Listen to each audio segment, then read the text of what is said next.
Okay, sorry for the interruption guys, let's continue. So जो भी अपना लास्ट सेशन हुआ था अपन उसमें क्या डिस्कशन कर रहे थे, पहले अपन ने डिस्कस किया था रिगार्डिंग आइडेंटिफायर। थोड़ा अपन क्विक रिवाइज करते हैं। अपन ने देखा था आइडेंटिफायर किसको बोलते, चलो मेरे साथ आप रिकॉल करना जो भी लास्ट सेशन हुआ था। जावा के केस में कोई सा भी नाम हो तो उसको अपन क्या बोलते हैं, identifier, right. Okay, any name से मतलब क्या था अपना जावा में, क्या क्या हो सकता है, या तो क्लास का नाम हो सकता है या फिर मेथड का नाम हो सकता है, ऑब्वियसली किसका नाम हो सकता है, वेरिएबल का नाम हो सकता है, लेबल का नाम हो सकता है, डॉट डॉट, राइट। तो ये कुछ भी नाम हो, किसी का भी नाम हो, अपन उसको कौन सी कैटेगरी में डाल रहे थे, आइडेंटिफायर, राइट। उसके बाद अपन ने देखे थे कि जब भी आइडेंटिफायर की बात करोगे कुछ रूल्स एंड रेगुलेशन है जो कि आपको देखने की रिक्वायरमेंट है, और अपन ने टोटल 6 रूल्स की रिगार्डिंग बात की थी। जहां पे फर्स्ट रूल, चलो फटाफट रिकॉल करना, फर्स्ट रूल क्या था, आइडेंटिफायर कुछ कैरेक्टर से उनकी कॉम्बिनेशन में से होने चाहिए। कौन कौन से कैरेक्टर है, small A to small Z, capital to capital Z, 0 to 9, dollar and then underscore. So ये 5 कैटेगरी है, इनमें से ही आइडेंटिफायर होना चाहिए। अगर इनके अलावा आप कोई सा भी कैरेक्टर यूज करोगे तो आपको क्या मिल रही थी, error, right. Okay, second rule क्या था, बोलो फटाफट। आइडेंटिफायर जो है वो किससे स्टार्ट नहीं हो सकता, डिजिट से स्टार्ट नहीं हो सकता। अगर आप डिजिट से स्टार्ट करने की ट्राई करोगे तो फिर क्या आएगी, एरर, राइट। तीसरा पॉइंट क्या था, चलो मैं क्वेश्चन फॉर्मेट में करता हूं आपसे।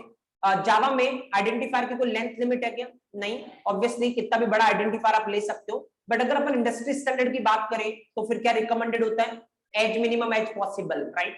जितना कम हो सके उतना कम, लेकिन एक्चुअल में ध्यान अपने को एक बात का रखना है कि उसकी वजह से क्या नहीं होनी चाहिए, रीडेबिलिटी डाउन नहीं होनी चाहिए, राइट। रीडेबिलिटी क्या होती है, you know the thing. Okay, number fourth point के पास अपन चलते हैं। फोर्थ पॉइंट क्या था, क्या अपन रिजर्व वर्ड को आइडेंटिफायर बना सकते हैं, नहीं। रिजर्व वर्ड का मतलब ऐसे वर्ड जिनको पहले से एक फिक्स काम दिया गया है तो उसका काम अपन चेंज नहीं कर सकते और उसको क्या नहीं बना सकते, आइडेंटिफायर नहीं बना सकते। ओके, नंबर फिफ्थ पॉइंट अपन ने डिस्कस किया था एक्चुअली, जावा केस सेंसिटिव है या केस इनसेंसिटिव, केस सेंसिटिव। और केस सेंसिटिव का मतलब एक्चुअली अपर केस और लोअर केस कैरेक्टर अलग अलग तरीके से ट्रीट होंगे, राइट। नंबर 6 अपन ने डिस्कस किया था, जो प्रीडिफाइंड क्लास है जावा में, क्या अपन उसको आइडेंटिफाई बना सकते हैं, यस, लेकिन ऑब्वियसली इंडस्ट्री स्टैंडर्ड पे अपने को ऐसा नहीं करना चाहिए, क्योंकि ऐसा करोगे तो अगेन क्या डाउन होने वाली है, रीडेबिलिटी डाउन होगी, राइट। ओके, सो ये पॉइंट्स थे, ये 6 रूल थे आइडेंटिफायर के रिगार्डिंग जो अपन ने लास्ट सेशन में डिस्कस किए थे। उसके बाद अपन एक इंपॉर्टेंट पॉइंट की तरफ चले थे, वो ये कि एक्चुअली 3 चीजों के बारे में अपन डिस्कस कर रहे थे। एक तो था अपना क्लास, एक था अपना ऑब्जेक्ट, और एक अपना क्या था, रेफरेंस वेरिएबल, राइट। ये 3 चीजें था जिसके रिगार्डिंग अपन ने डिस्कस किया था लास्ट सेशन में। चलो अगेन इसको भी क्विक रिकॉल करते हैं, फिर अपन आगे आज का सेशन स्टार्ट करते हैं। चलो रिगार्डिंग क्लास, क्या क्या कुछ अपन ने देखा था क्लास के रिगार्डिंग, जो कंसेप्चुअल पार्ट अपन ने देखा था उसमें एक बात निकल के आई थी कि क्लास कभी भी रियल वर्ल्ड में क्या नहीं करती, एग्जिस्ट नहीं करती। ऐसी चीज जो खाली आपके लॉजिक में एग्जिस्ट करती है, रियल वर्ल्ड में उसका कोई एग्जिस्टेंस नहीं, वो क्या है, क्लास। इसीलिए अपन ने एक पॉइंट भी मेंशन किया था कि क्लास की एग्जिस्टेंस कैसी होती है, logical existence, right. Apart from that जब ऑब्जेक्ट की बात हुई थी तो अपन ने क्या बात की थी, ऐसी चीज जो रियल वर्ल्ड में एग्जिस्ट करती है उसको क्या बोलते हैं, ऑब्जेक्ट। तो ऑब्जेक्ट की कैसी एग्जिस्टेंस होती है, फिजिकल, मतलब ऑब्वियसली आप इसको टच कर सकते हो, ऑल, राइट। देन अपन ने बात की थी रेफरेंस वेरिएबल की। तो यहां से क्या पॉइंट निकल के आया था, तो आपको पता अपन ने एक एग्जांपल देखा था जिसके थ्रू अपन ने सारे पॉइंट रिलेट किए थे। वो एग्जांपल ये था कि अपन जो मेन्यू कार्ड था उसको अपन क्या कंसीडर कर रहे थे, क्लास। जो अपना जो भी उस मॉडल का टीवी था उसको अपन क्या कंसीडर कर रहे थे, एक्चुअली ऑब्जेक्ट। और जो भी इस टीवी का रिमोट था उस रिमोट को अपन क्या कंसीडर कर रहे थे, रेफरेंस वेरिएबल। और इसके बेसिस पे मैंने लिंक किया था, मैंने बताया था कि अगर आपको रेफरेंस वेरिएबल की डेफिनेशन देनी हो, फॉर्मल डेफिनेशन आप किस तरीके से रिलेट कर सकते हो, तो वहां पे एक पॉइंट निकल के आया था एक्चुअली कि जैसे रिमोट हमेशा किसको पॉइंट करता है, टीवी को। इसका मतलब रेफरेंस वेरिएबल हमेशा किसको पॉइंट करेगा, ऑब्जेक्ट को, राइट। जैसे टीवी पे कुछ भी ऑपरेशन करना है तो आप किसके थ्रू करोगे, रिमोट के थ्रू। इसका मतलब ऑब्जेक्ट पे कुछ भी ऑपरेशन करना आप किसके थ्रू करोगे, रेफरेंस वेरिएबल के थ्रू। तो इसका मतलब 2 पॉइंट थे रेफरेंस वेरिएबल में। रेफरेंस वेरिएबल हमेशा ऑब्जेक्ट को पॉइंट करता है, अगर ऑब्जेक्ट पे आपको कुछ भी ऑपरेशन करना है तो किसके थ्रू करोगे, रेफरेंस वेरिएबल के थ्रू, राइट। ओके, उसके बाद अपन ने देखा था एक्चुअली 2 और पॉइंट कि क्लास और ऑब्जेक्ट के बीच में कैसा रिलेशन होता है। तो क्या निकल के आया था, 1 to many। इसका मतलब एक क्लास के करस्पॉन्डिंग मल्टीपल ऑब्जेक्ट्स हो सकते हैं। आगे अपन प्रैक्टिकली देखेंगे उनका क्या use and all.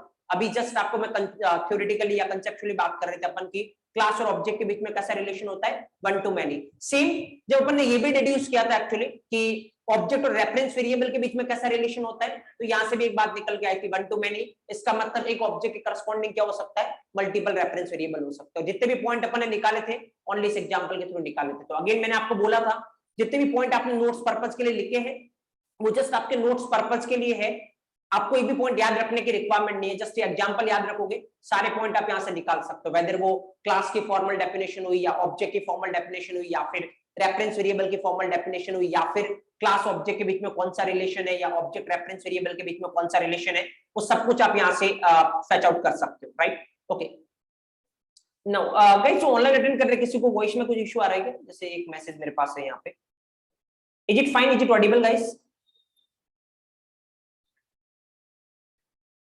Is it audible या कोई इशू फेस कर रहा है? Let me know. Okay fine then, कोई इशू नहीं। ओके चलो कंटिन्यू करते हैं अपन देन आज का सेशन इससे आगे। तो लास्ट सेशन में अपन ने क्लास ऑब्जेक्ट और रेफरेंस वेरिएबल पे थोड़ा कंसेप्चुअली डिस्कशन किया था, अब थोड़ा अपन प्रैक्टिकल डिस्कशन करते हैं क्लास ऑब्जेक्ट और रेफरेंस वेरिएबल पे, और उसके बाद में आपको एक क्वेश्चन बताऊंगा, मतलब एक जो टॉपिक अपन डिस्कस करेंगे उसमें एक क्वेश्चन निकल के आएगा, तो आप ये मान लो कि पूरी जावा का सबसे इंपॉर्टेंट क्वेश्चन है, और किस तरीके से उसका आंसर करना है कि जस्ट खाली एक क्वेश्चन आपके लिए सफिशिएंट हो आपके इंटरव्यू रूम में।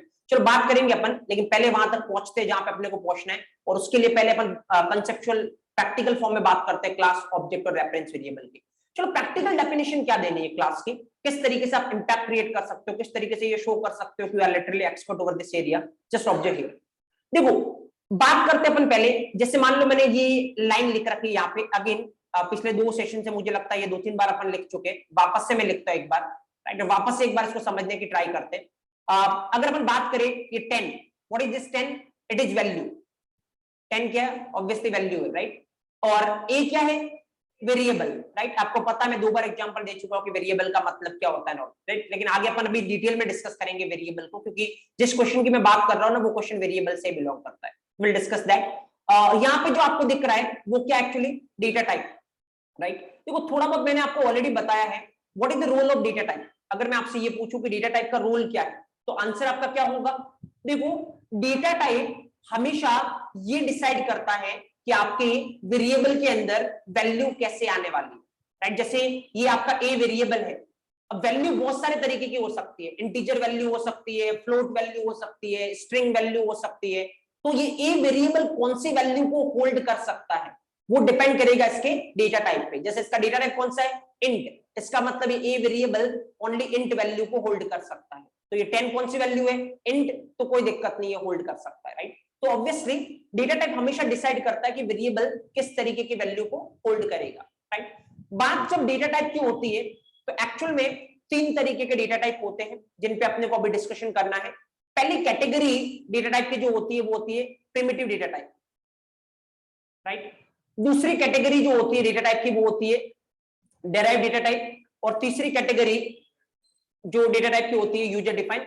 और तो मैंने लास्ट सेशन में भी इनका नाम लिया था कि अगले सेशन में अपन ये स्टार्ट करेंगे, राइट। तो फिर अपन देखते हैं, देखो कैटेगरी वाइज अपन देखते हैं, लेकिन फिलहाल अपना टॉपिक डेटा टाइप नहीं है, मेरे को अभी कहां पे पहुंचना है? क्लास पे पहुंचना है, और क्लास पे पहुंचने में इनका रोल है, इसीलिए मैं आपको बता रहा हूं। बाकी अपन इन डेटा टाइप को डिटेल में डिस्कस करेंगे, जिसके बाद एक भी क्वेश्चन किसी लेवल पे बचेगा नहीं। फिलहाल मैं आपको जस्ट जहां पे मेरे को पहुंचना है वहां तक लेके जाता हूं। तो देखो सबसे पहली बात करते हैं प्रिमिटिव डेटा टाइप क्या होते हैं, राइट। एक्चुअली ये जो आपने लिख रखा है ना, ये कौन सा डेटा टाइप है?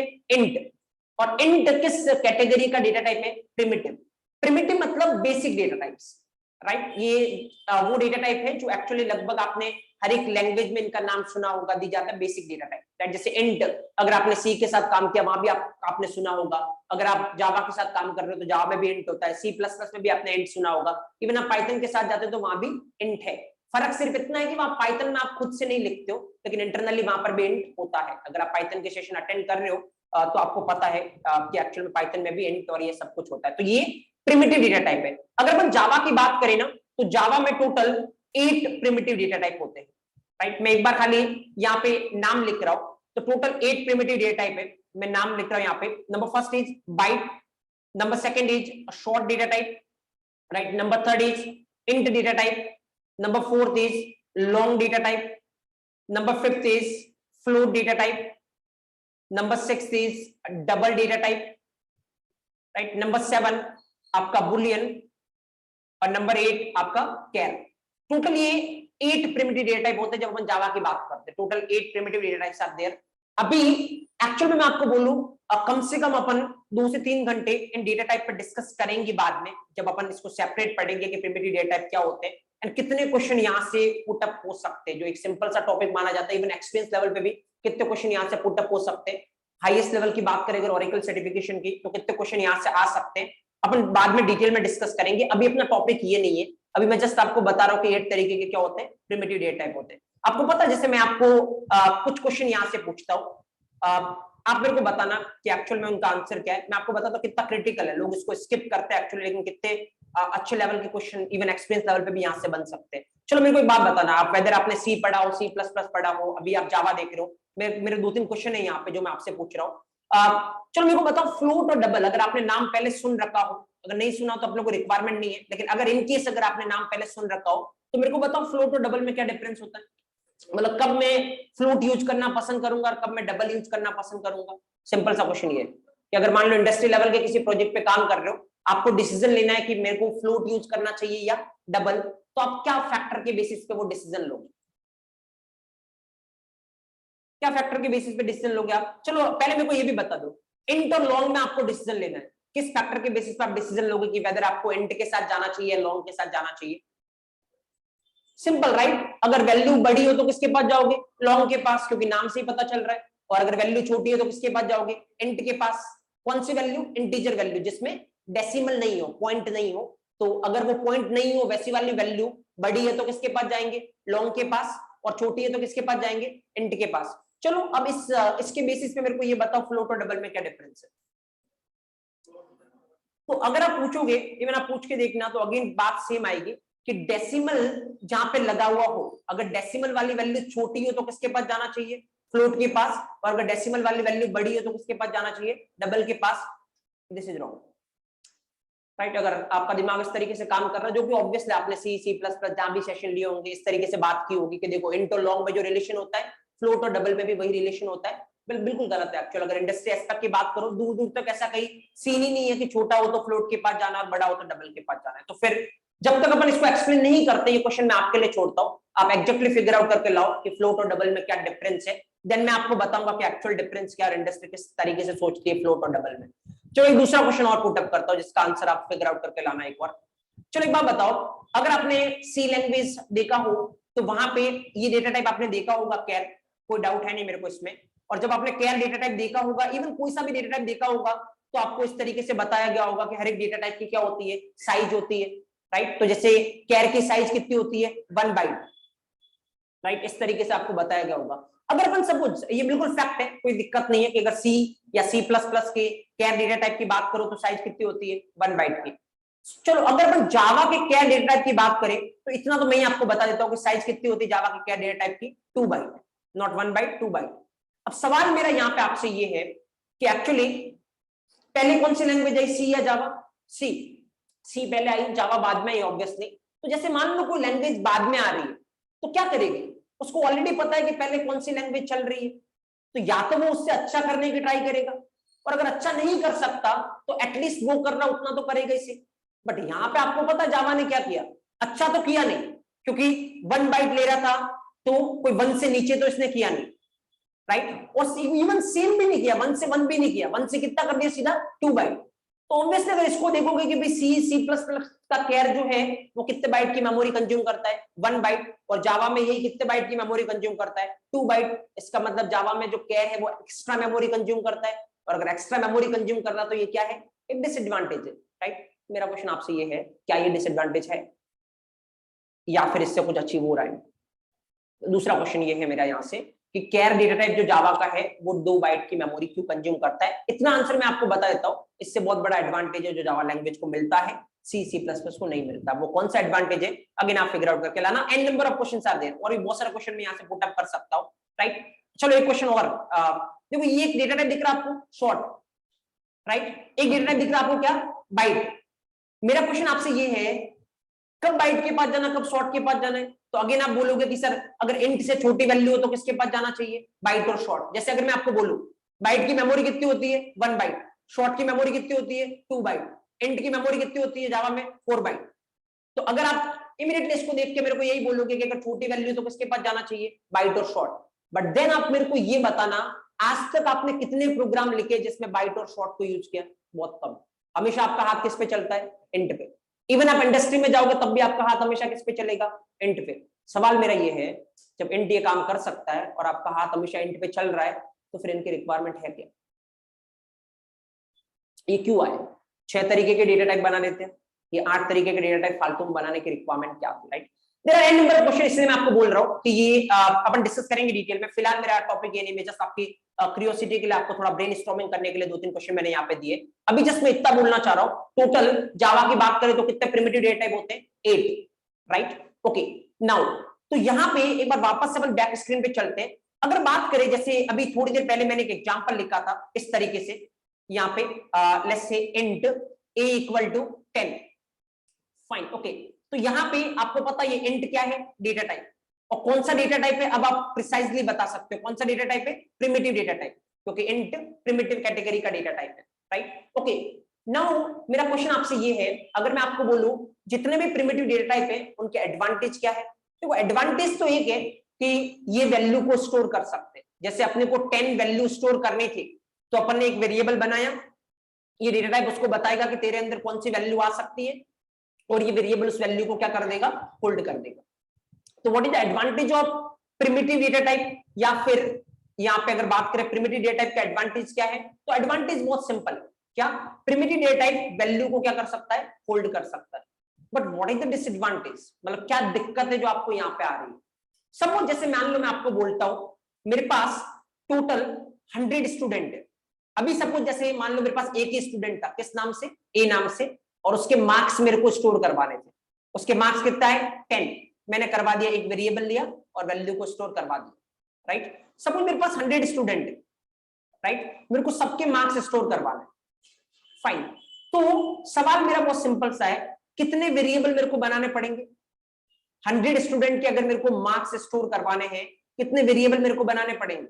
100 वेरिएबल, क्योंकि एक वेरिएबल एक टाइम पे कितनी वैल्यू को स्टोर कर सकता है? एक। पता है सीन क्या होगा? एक ऐसा होगा, ये मेमोरी मिली, इस मेमोरी का नाम क्या है? ए, और इसमें कितना स्टोर है? 10।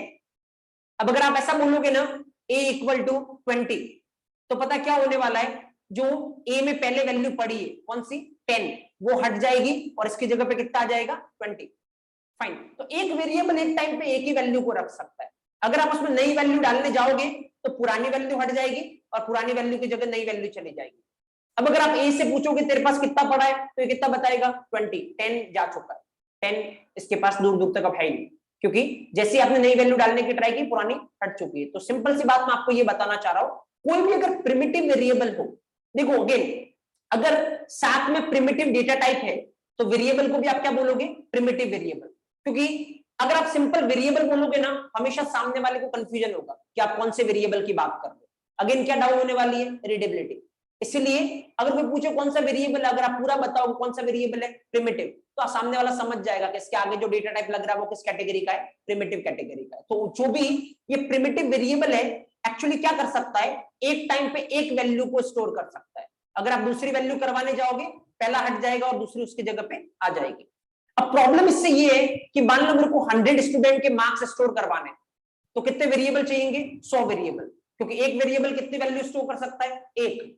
मेरे को 100 जनों के मार्क्स स्टोर करवाने, तो कितने वेरिएबल चाहिए? 100।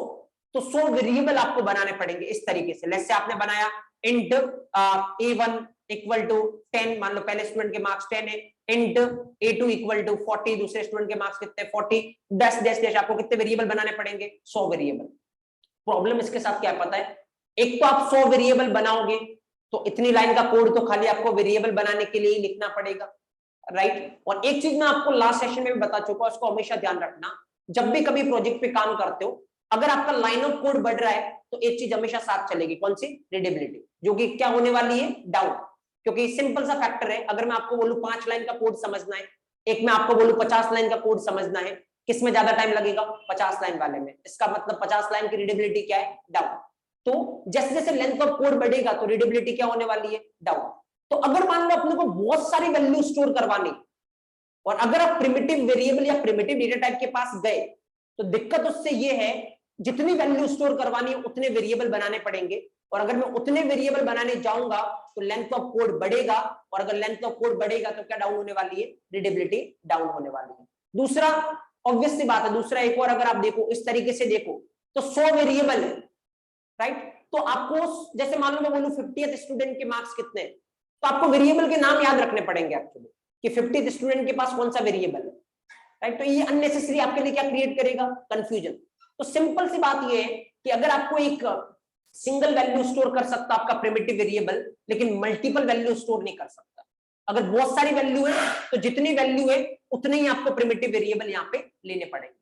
तो एडवांटेज ये है, एक टाइम पे एक वैल्यू स्टोर कर सकता है। डिसएडवांटेज भी यही है कि एक टाइम पे ओनली एक ही वैल्यू को स्टोर कर सकता है, मल्टीपल वैल्यू को क्या नहीं कर सकता, स्टोर नहीं कर सकता। फिर उतने ही वेरिएबल बनाने पड़ेंगे, उससे लेंथ ऑफ कोड बढ़ेगा। तो इस सॉल्यूशन से, इस प्रॉब्लम का सॉल्यूशन निकालने के लिए जो मार्केट में दूसरा कैटेगरी का डेटा टाइप काम करते हैं, वो कौन सा है, डेराइव डेटा टाइप। तो प्रॉब्लम देखो, लिंक करो एक को दूसरे से कि प्रिमिटिव में क्या प्रॉब्लम है, डेराइव की रिक्वायरमेंट क्यों पड़ी। तो प्रिमिटिव में प्रॉब्लम ये है कि मल्टीपल वैल्यूज को स्टोर नहीं कर सकता, इसके लिए जो मार्केट में सॉल्यूशन आया वो कौन सा है, डेराइव। चलो एक बार देखते हैं डेराइव क्या है, किस तरीके से एक्ट करता है। अगर हम बात करें डेराइव्ड की तो किस तरीके से एक्ट करता है, यहाँ पे चल के अपन देखते हैं। देखो अगर डेराइव्ड कैटेगरी की बात करें तो अगर आप सी लैंग्वेज से आए हो, आपको इतना पता होगा। अगर मैं सिर्फ सी लैंग्वेज की बात करूं तो डेराइव्ड कैटेगरी में सी में कितने डेटा टाइप होते हैं, डेराइव्ड कैटेगरी में सी में कितने डेटा टाइप होते हैं, 2 डेटा टाइप होते हैं एक्चुअली। एक आपने नाम सुना होगा पॉइंटर, राइट, और दूसरा आपने नाम सुना होगा एरे। देयर आर 2 थिंग्स जो सी लैंग्वेज में डेराइव्ड कैटेगरी में जाता है, अगर अपन सी की बात करें। बट जैसे ही अपन जावा की तरफ चले तो फिर एक पॉइंट मैं आपको यहाँ पहले ही बता देता हूं, जावा में ये पॉइंटर नाम की चीज होती है नहीं एक्चुअली। तो जावा के डेराइव्ड कैटेगरी में एक ही डेटा टाइप आता है, कौन सा, एरे, राइट। तो एरे डेराइव्ड कैटेगरी का डेटा टाइप है, फाइन। तो अभी मैं आपको ये नहीं बता रहा हूँ एरे कैसे काम करता है, क्योंकि मैं आपको जस्ट एक बात बताना चाह रहा हूँ। अभी तक जितना भी एरे आपने सी प्लस प्लस पढ़ा होगा ना, टोटली वेस्ट है एक्चुअली, क्योंकि मैं आपको इंटरनली बताऊंगा एरे किस तरीके से काम करता है। कम से कम अपन 6-7 घंटे खाली एरे पे इन्वेस्ट करेंगे, जहां पे एक एक पॉइंट अपन डिस्कस करेंगे, जिसके बाद कुछ बचेगा नहीं। फिलहाल अभी जितना आपको नॉलेज है, ठीक है, नहीं है तो और भी बढ़िया है। अभी फिलहाल मैं जस्ट आपको इतना सा बता रहा हूँ जितना अपने को रिक्वायरमेंट है, बाकी सेपरेट टॉपिक अपन डिस्कस करेंगे एरे, राइट। तो अभी मैं आपको इतना बताना जा रहा हूँ एरे क्या होता है। सपोज जैसे पिछली बार जो रिक्वायरमेंट आई थी ना, क्या रिक्वायरमेंट थी, 100 स्टूडेंट के मार्क्स स्टोर करवाने, राइट। तो आप एरे से करवा सकते हैं। कैसे, देखो मैं अभी लिख क्या रहा हूं, सिंटेक्स क्या होता है उस पर फोकस करने की रिक्वायरमेंट नहीं है, क्योंकि अभी अपना डिस्कशन पॉइंट ये है ही नहीं।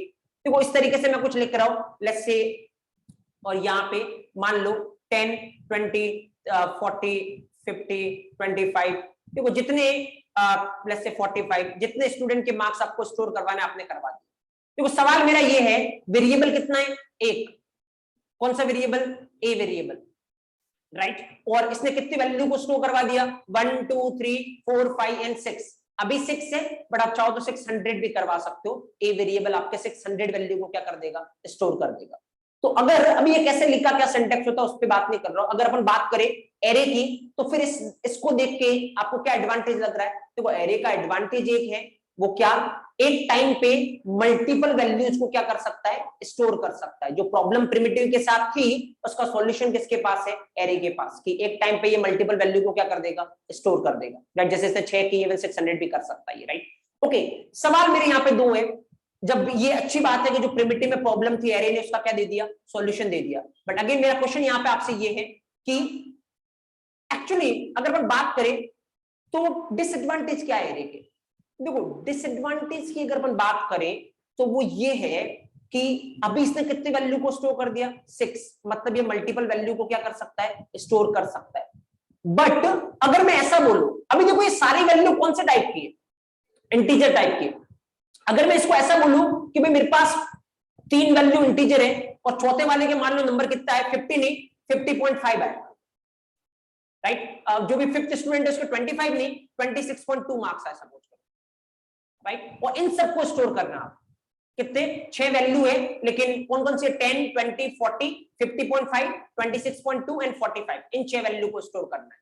तो आपका ये एरे फेल हो जाएगा, ये बोलेगा मैं नहीं कर सकता। क्यों, क्योंकि अगर आप एक चीज नोटिस करोगे ना, तो आगे एक सिंपल सा लिख रखा क्या, इंट। इसका मतलब ये मल्टीपल वैल्यू को होल्ड तो कर सकता है, लेकिन सारी की सारी वैल्यू कौन सी होनी चाहिए, इंटीजर।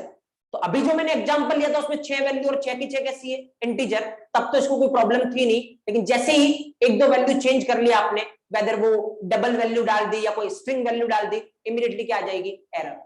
तो यहां पे दिक्कत ये है कि अगर मान लो सपोज करो मेरे को 100 वैल्यू स्टोर करवानी है, राइट, जिसमें 10 वैल्यू इंटीजर टाइप की है, 10 वैल्यू मान लो डबल टाइप की है, 10 वैल्यू मान लो स्ट्रिंग टाइप की है, मतलब अलग अलग वैल्यू है, तो टोटल कितने एरे बनाने पड़ेंगे, 10 एरे, राइट। एक एरे बनाना पड़ेगा इंटीजर वैल्यू के लिए, एक एरे बनाना पड़ेगा किसके लिए, डबल वैल्यू के लिए, एक एरे बनाना पड़ेगा किसके लिए, स्ट्रिंग वैल्यू के लिए, एंड सो ऑन। टोटल कितने एरे बनाने पड़ेंगे, 10 एरे।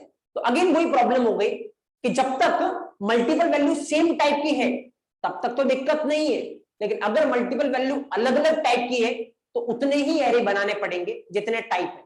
तो अगेन इतने एरे बनाने जाओगे आपका लेंथ ऑफ कोड बढ़ेगा और अगेन क्या डाउन होने वाली है, रीडेबिलिटी, राइट। तो सॉल्यूशन था एरे के पास, लेकिन प्रॉब्लम एक है कि ये अलग अलग टाइप की वैल्यू को क्या नहीं कर सकता, स्टोर नहीं कर सकता, राइट। तो अब इस प्रॉब्लम से निकलने के लिए अपन चलेंगे तीसरी कैटेगरी के पास, और वो तीसरी कैटेगरी कौन सी है, यूजर डिफाइंड। लेकिन इससे पहले मेरा एक क्वेश्चन है यहाँ पे, और इसको अपन एरे में डिस्कस करेंगे वापस सब चीजों को, लेकिन मेरा क्वेश्चन आपसे बहुत सिंपल है, इसको डेराइव्ड क्यों बोलते हैं एरे को, या एक बार जावा छोड़िए, आप देखो एक एक पॉइंट पे फोकस करो, एक एक चीज आपको पता होनी चाहिए ताकि किसी भी तरीके से क्वेश्चन को घुमाया जाए, कोई चांस नहीं कि आपका क्वेश्चन मिस हो।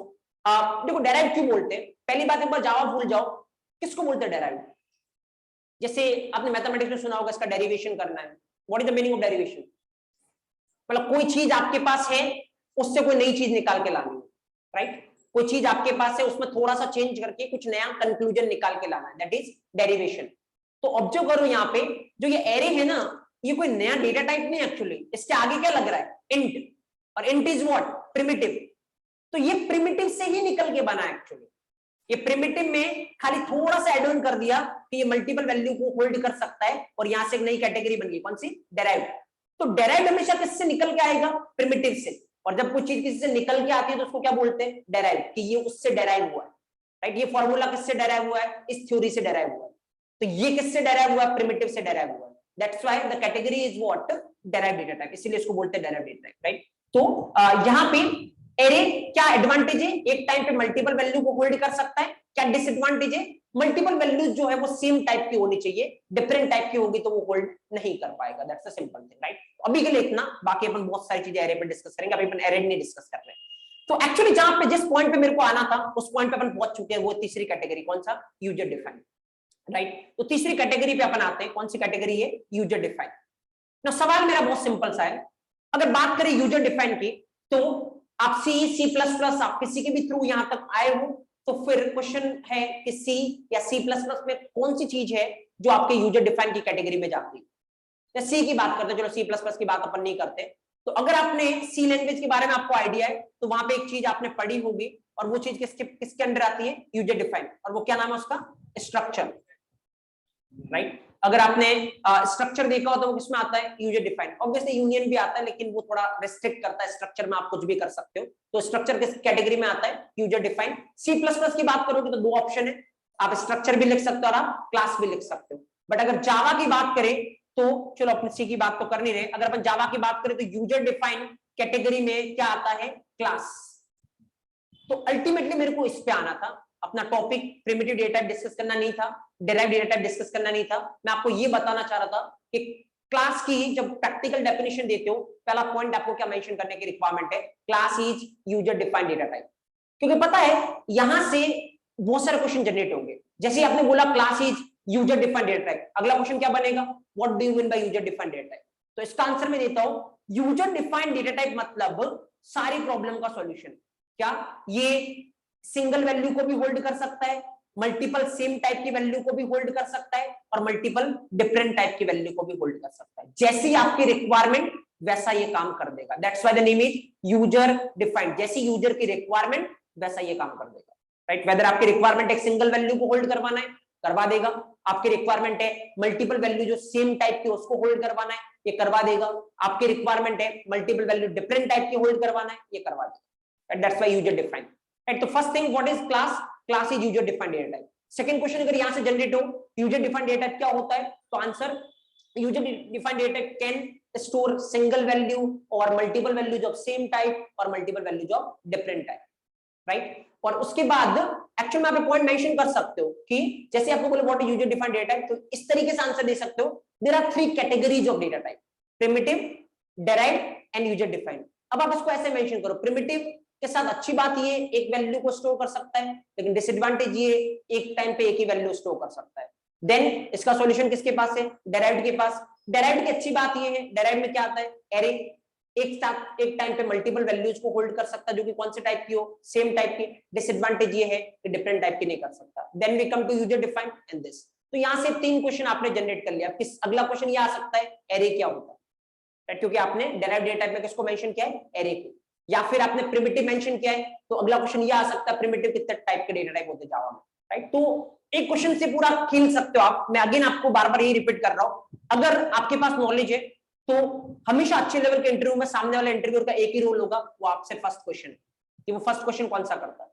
उसमें भी रोल होगा आपके रिज्यूमे का कि वो फर्स्ट क्वेश्चन कौन सा करता है। उसके बाद अगर आप में टैलेंट है, कोई रोल नहीं सामने वाले, पूरी तरीके से आपको डिफाइन करना है अगला क्वेश्चन कौन सा है, और डिपेंड आप आंसर किस तरीके से करते हो। इसलिए मैं आपको हर एक क्वेश्चन पे ये बता रहा हूं आपको किस तरीके से आंसर करने की रिक्वायरमेंट, राइट? ओके, चलो मीनवाइल ये तो आपने मेंशन कर लिया कि क्लास किस कैटेगरी की डेटा टाइप है, यूजर डिफाइंड। ये आपको यहां से फॉर्मल स्टार्ट करना है कि class is what user defined. एक क्वेश्चन मेरा यहां पे है जो ऑब्वियसली मैं आपसे पुट अप करता हूं। क्वेश्चन मेरा बहुत सिंपल है। क्वेश्चन है, अभी मैंने बोला है क्लास किस कैटेगरी में आता है, यूजर डिफाइंड। यूजर डिफाइंड आप चाहो तो एक वैल्यू को भी होल्ड कर देगा, आप चाहो तो मल्टीपल वैल्यू सेम टाइप की भी होल्ड कर देगा, आप चाहो तो मल्टीपल वैल्यू डिफरेंट टाइप की भी होल्ड कर देगा, मतलब ये सब कुछ कर देगा। सवाल मेरा बहुत सिंपल सा है, जब ये सब कुछ कर सकता है तो प्रिमिटिव और डेराइव्ड जो अपन ने डिस्कस किया वो आज तक चलते आ रहे हैं, उनकी जरूरत क्या है? हटा देना चाहिए, खाली किसको रखना चाहिए? यूजर डिफाइन को, क्योंकि तीनों काम ये कर ही रहा है, why primitive, why derived data type. चलो एक और क्वेश्चन है जो मैं आपको ब्रेन स्टॉर्मिंग के लिए देता हूं। अगर यूजर डिफाइन सब कुछ कर सकता है तो फिर रिक्वायरमेंट क्या प्रिमिटिव और डेराइव्ड की? There is a huge requirement actually. मैं आपको फिगर आउट करने के लिए बोलता हूं अभी के लिए, बाद में मैं इसका आंसर दूंगा। Right, okay. तो सिंपल सा फंडा ये है, मैं जैसे आपको पहले दिन बोल रहा था, if you want to learn something, मुझे लगता है आज के टाइम में आप कुछ भी सीख सकते हो, बड़ी बात नहीं, राइट? लेकिन जो मैंने पहले दिन आपको बताया था कि किसी चीज को सीखना और किसी चीज में एक्सपर्ट होना बहुत बड़ा फर्क है, राइट? आता आपको बहुत कुछ होगा, लेकिन आप ये नहीं बोल सकते कौन सब में एक्सपर्ट, राइट? तो अगर आपको एक्सपर्टीज अचीव करनी है ना, वो क्यूरियोसिटी का लेवल आपको बढ़ाना पड़ेगा, वो इंटरेस्ट फैक्टर आपको बढ़ाना पड़ेगा। और इसीलिए मैं बीच बीच में क्वेश्चन पुट अप करता हूं, अगर थोड़ा रिसर्च आप अपने तरफ से करोगे, ऑटोमेटिक वो क्यूरियोसिटी, वो इंटरेस्ट आपका डेवलप होगा, और जिससे फिर जो अपना इंटेंशन है, जो अपना टारगेट है, जो पहले दिन मैंने बताया था, वो लेवल आप अचीव कर सकते हो, राइट? तो चलो ये क्वेश्चन ब्रेनस्टॉर्मिंग के लिए मैं आप पे छोड़ता हूं कि जब यूजर डिफाइन सब कुछ कर सकता है तो फिर प्रिमिटिव और डेराइव्ड की रिक्वायरमेंट क्या है? Fine, okay. फिलहाल एक और डेफिनेशन पे चलता अपन क्लास की। देखो क्लास की कितनी डेफिनेशन आपके पास हो चुकी है। पहली चीज, class is user defined data type. दूसरा, class having logical existence, right? मतलब रियल वर्ल्ड में क्लास की कोई एग्जिस्टेंस होती नहीं है। अब तीसरे पॉइंट पे चलते हैं अपन, अगेन थोड़ा और प्रैक्टिकल इन्वॉल्व होते हैं अपन, और वो ये कि सवाल अब मेरा बहुत सिंपल सा है कि क्लास कैसे लिखते हैं, प्रैक्टिकली क्या सिंटेक्स होता है क्लास का, राइट? तो ऑब्जेक्ट हियर, तो क्लास का क्या सिंटेक्स होता है? पहली चीज, सबसे पहली चीज, अगर आपको जावा में क्लास लिखना है, राइट, तो पहले आपको जावा को इंडिकेशन देना पड़ेगा, क्योंकि जावा में बहुत सारी चीजें होती है। अब आपको पहले इंडिकेशन देना होगा कि मैं क्या लिखना चाहता हूं, क्लास लिखना चाहता हूं। इंडिकेशन कैसे देते हैं? हमेशा कीवर्ड से, राइट? तो क्लास का इंडिकेशन देने के लिए जो कीवर्ड जावा में होता है ना, वो होता है क्लास। और एक बात ध्यान रखना, जावा केस सेंसिटिव है, तो ये पूरा सारे स्मॉल है। अगर आप एक सी कैपिटल कर लोगे तो ये एक्सेप्ट नहीं करेगा इसको, राइट? ये कीवर्ड नहीं है। देखो कल मैंने बात की थी ना आइडेंटिफायर में कि कितने रिजर्व वर्ड होते टोटल जावा में, 53। देखो एक रिजर्व वर्ड आपको दिख गया, कौन सा? क्लास, जो कि क्या काम आएगा? क्लास बनाने में। इस तरीके से आगे के टॉपिक पर चलते जाओगे, ऑटोमेटिक आपको एक एक रिजर्व वर्ड पता चलता जाएगा, क्योंकि उसका मतलब क्या वो आपको समझ में आएगा। पहले दिन लिस्ट याद करने का, रटने का कोई सेंस है? Okay, just observe here class. तो जस्ट कीवर्ड ये क्या है? जावा को इंडिकेशन देगा कि यूजर क्या बनाना चाह रहा है? क्लास। उसके बाद आपको लिखना है क्लास का नाम, राइट? क्योंकि अगेन सोचो, रिलेट करो, मान लो 2 या 2 से ज्यादा, या मान लो सपोज 10 क्लास है। अब 10 क्लास में से आपको किसके साथ काम करना है, ये कैसे पता चलेगा जावा को? जैसे सपोज करो इस क्लास में 100 स्टूडेंट है, फाइन। अब 100 में से मेरे को किसी एक से काम है, राइट? तो मैं उस एक को कैसे बुलाने वाला हूं? उसके नाम से, क्योंकि 100 के पास नाम है तो मैं नाम से उसको बुला सकता हूं। अगर इमेजिन करो नाम नहीं होता और 100 स्टूडेंट होते, तो फिर अगर मेरे को किसी एक को टारगेट करना होता, मैं नहीं कर सकता, राइट? बहुत टाइम कंज्यूम होता, बहुत तरीके लगाने पड़ते, तेरे पास वाला, इधर वाला, इधर वाला, तो ऑब्वियसली उसको पिन पॉइंट करने के लिए बहुत सारा टाइम पास होता, राइट? तो इसीलिए नाम की रिक्वायरमेंट क्यों है, क्यों हर किसी के पास नाम होता है, अगर आप अपने लेवल पे रिलेट करोगे, ताकि कोई उसको आइडेंटिफाई करना हो तो कर पाए, उसके साथ किसी को काम हो तो वो डायरेक्टली उसको पिन पॉइंट कर पाए। सेम क्लास की, हर एक क्लास का जावा में क्या होगा, नाम, क्योंकि क्लास कितनी भी लिख सकते हो आप, और जब कितनी भी क्लास लिखोगे तो आपको कौन सी क्लास से काम है ये बताना पड़ेगा, और वो कैसे बताओगे, उसके नाम से। तो क्लास कीवर्ड के बाद क्लास का नाम। अगेन देखो, एक बात मेरे को बताने की रिक्वायरमेंट नहीं है, जब भी मैं किसी के भी नाम की बात करूं, आज अपन क्लास पढ़ रहे तो मैं किसके नाम की बात कर रहा हूं, क्लास के नाम की। कल अपन मेथड पढ़ेंगे तो मैं किसकी बात करूंगा, मेथड के नाम की। बट किसी का भी नाम आपको पता है क्या होता है, आइडेंटिफायर। तो नाम लिखते टाइम आप ध्यान रखना, वो आइडेंटिफायर के 6 रूल क्या होने चाहिए, सेटिस्फाई, अदरवाइज एरर आएगी। मतलब मैं ये नहीं कर सकता 9x, ये क्लास का नाम नहीं रख सकता, क्योंकि आइडेंटिफायर किससे स्टार्ट नहीं हो सकता, डिजिट से, इमीडिएटली क्या दे देगा ये, एरर, राइट। तो वो रूल्स आपको सेटिस्फाई करने पड़ेंगे। तो सपोज लेट्स से क्लास, और क्लास का नाम अपन रखते क्या, स्टूडेंट, ठीक है, स्टूडेंट मैंने नाम रखा, क्या ये आइडेंटिफायर के 6 रूल सेटिस्फाई कर रहा है, बिल्कुल कर रहा है, आप देख लो, कोई दिक्कत नहीं, तो कोई इश्यू नहीं है। उसके बाद आपको लगाना करली ब्रैकेट ओपन, करली ब्रैकेट क्लोज। अब जो भी काम करना है वो उनके इसके अंदर करना है, इस क्लास से आपको जो भी काम करवाना है वो इसके अंदर करवाना है। जनरली अपन क्लास से क्या काम करवाते हैं, क्लास के अंदर जनरली क्या आता है, अपन पढ़ेंगे इनको। एक तो आता है क्या, वेरिएबल, और एक आते क्या, मेथड। जनरली क्लास के अंदर 2 चीजें होती है, वेरिएबल और मेथड। इसके अलावा भी बहुत सारी चीजें होती है, बट मोस्टली ये होती है। इसके अलावा कंस्ट्रक्टर लिख सकते हो आप, लेबल लिख सकते हो आप, ब्लॉक लिख सकते हो आप, will discuss each and everything, but mostly क्या होता है, वेरिएबल एंड मेथड। देखो, अब इसको रिलेट करके मैं एक और प्रैक्टिकल डेफिनेशन क्रिएट कर रहा हूं, राइट। देखो, बोलने को मैं खाली आपको ये बोल सकता था, इतना स्टोरी बनाने की रिक्वायरमेंट नहीं थी, मैं आपको पहले दिन ही बोल देता कि जस्ट क्लास की एक डेफिनेशन होती है, class is user defined data. But then आप क्या करते हैं ना, इसको याद करने की ट्राई करते हैं, क्योंकि आपको एक्चुअली पता ही नहीं यूजर डिफाइन होता क्या है, या रिक्वायरमेंट क्या यूजर डिफाइन की, और याद करते 4 दिन में भूल जाते हैं, राइट। डोंट रिमेंबर, आप एक भी चीज को याद मत करो, आप हर एक चीज को रिलेट करो। अब आप ऑटोमेटिक रिलेट कर सकते हो कि प्रिमिटिव है तो उसके साथ क्या प्रॉब्लम है, डेरिवेटिव के साथ क्या प्रॉब्लम है, यूजर डिफाइन क्या होती है, क्लास होती है, राइट। तो नाउ एक और प्रैक्टिकल डेफिनेशन, एक और एग्जांपल से रिलेट करना बता रहा हूं। देखो, बोलने को आप ऐसा बोल सकते हो, class is combination of variable and method. तो क्लास में जनरली क्या होता है, वेरिएबल और मेथड, तो आप ऐसा बोल सकते हो, class is combination of variable and method. But यहां पे मैं इसको थोड़ा और इंडस्ट्री लेवल का टच देता हूं, आपको एक चीज यूज करनी है जिससे एक थोड़ा अच्छा इंपैक्ट क्रिएट हो, ऐसा लगे कि एक्चुअली आप इंडस्ट्री पर्सपेक्टिव से बात कर रहे हो। तो खाली ऐसा बोलने की बजाय कि class is combination of variable and method, आपको एक वर्ड यूज करना है, राइट। और वो वर्ड होता है एक्चुअली क्या, एनकैप्सुलेशन। वैसे फायदे कितने मैं आपको बताऊंगा अभी थोड़ी देर इस वर्ड को यूज करने से। पहले एक बार थोड़ा सा, अभी के लिए मैं ये वर्ड क्यों यूज कर रहा हूं यहाँ पे, इसको समझने की ट्राई करते हैं, राइट। और फॉरगेट अबाउट जावा, एक बार के लिए जावा भूल जाते हैं अपन, राइट। और एक बार के लिए अपन आते हैं कि ये जो वर्ड आपकी स्क्रीन पे दिख रहा है आपको क्या, एनकैप्सुलेशन, ये किससे मिलके बना है एक्चुअली। तो अगर आप देखोगे ना, इसमें एक वर्ड आ रहा है और वो है कैप्सूल, राइट, फाइन। अब मेरा क्वेश्चन आपसे ये बहुत सिंपल सा, एक बार जावा भूल जाओ, अगर अपन जनरल वे में बात करें, what is the meaning of capsule. मुझे लगता है आप हर एक दिन कुछ प्रॉब्लम होती होगी तो आप मेडिकल पे जाते हो मेडिसिन लेने के लिए, राइट। और मेडिकल पे हर एक प्रॉब्लम के लिए कैप्सूल अवेलेबल होते हैं, राइट। जनरली आपने देखा होगा तो इस तरीके से कलरफुल फॉर्मेट में अवेलेबल होते हैं। जस्ट जैसे मान लो सपोज ये कोई कैप्सूल है, राइट, जो शॉप पे अवेलेबल, मान लो आप गए, मान लो उसके पास, जस्ट रिलेट करना, आप गए मान लो मेडिकल वाले के पास और उसको बोला कि भाई फीवर आ रहा है, उसके रिगार्डिंग कोई कैप्सूल दीजिए, राइट। तो वो आपको क्या करेगा, कोई फीवर का जो भी कैप्सूल अवेलेबल है वो उसने दे दिया, राइट। ये मैं कभी सोचा है कि क्या मतलब होता है, आप बोल रहे हो फीवर का कैप्सूल, और फीवर का कैप्सूल उसने आपको दे दिया, what is the meaning of this thing, what is the meaning of capsule. Simple, वो सारी चीजें जो आपके फीवर को ठीक कर सकती है उसको उन्होंने क्या किया, एक बॉक्स में बंद कर दिया, और इस बॉक्स को ये क्या बोल रहे हैं, कैप्सूल। That's the thing. ये जो जितने भी आपको कंपोनेंट दिख रहे हैं इसके अंदर, वो क्या है, वो आपके फीवर को ठीक करने के लिए।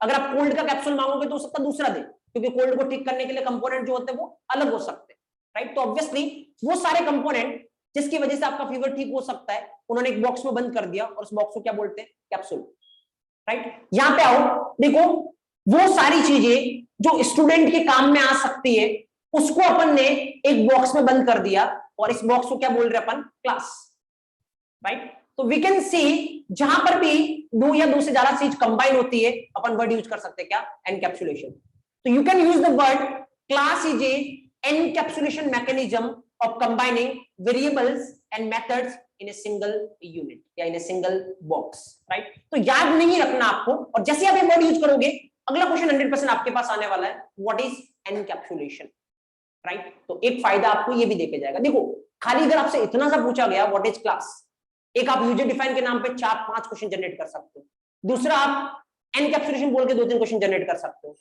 राइट? तो ऑब्वियसली 10-15 क्वेश्चन तो आपने ऐसे ही खाली क्लास पे जनरेट कर लिए, राइट? तो जस्ट ऑब्जर्व, अगेन इसका अगला क्वेश्चन आएगा एनकैप्सुलेशन क्या होता है, ये मैं आपको बताऊंगा जब हम पढ़ेंगे ऑब्जेक्ट ओरिएंटेड प्रोग्रामिंग। अभी तो खाली मैंने जस्ट आपको कंसेप्चुअली बताया कि एनकैप्सुलेशन किसको बोलते हैं, कुछ चीजों को मिक्स करना क्या बोलते हैं एनकैप्सुलेशन, प्रैक्टिकली क्या यूज है एनकैप्सुलेशन का और क्या एडवांटेज है जावा में, ये बात करेंगे जब हम टॉपिक स्टार्ट करेंगे ऑब्जेक्ट ओरिएंटेड प्रोग्रामिंग। फिलहाल के लिए आपको क्या बोलना है, class is encapsulation mechanism of combining variables and methods in a single unit, right? ऐसे सेम। चलो पहले कुछ लिखो, उसके बाद अपन आगे प्रोसीड करते हैं। Just write it down.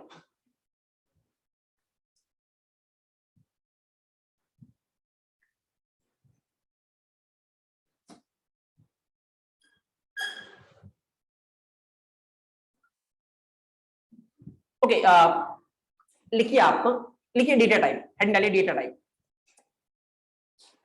Data type, इसके अंदर लिखिए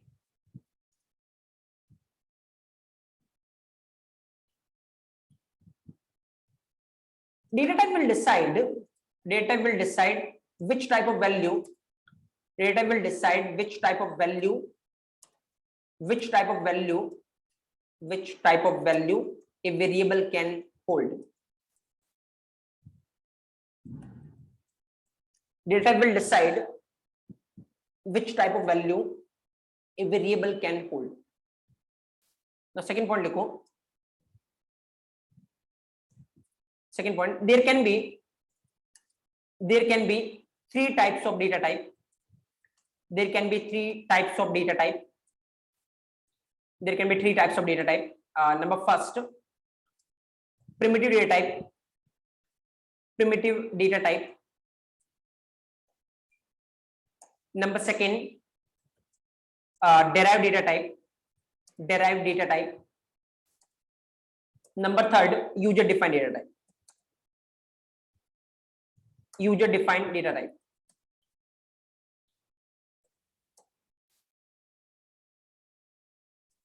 There can be three types of data type. Number first, primitive. Number second, user derived. Number third, user defined data type.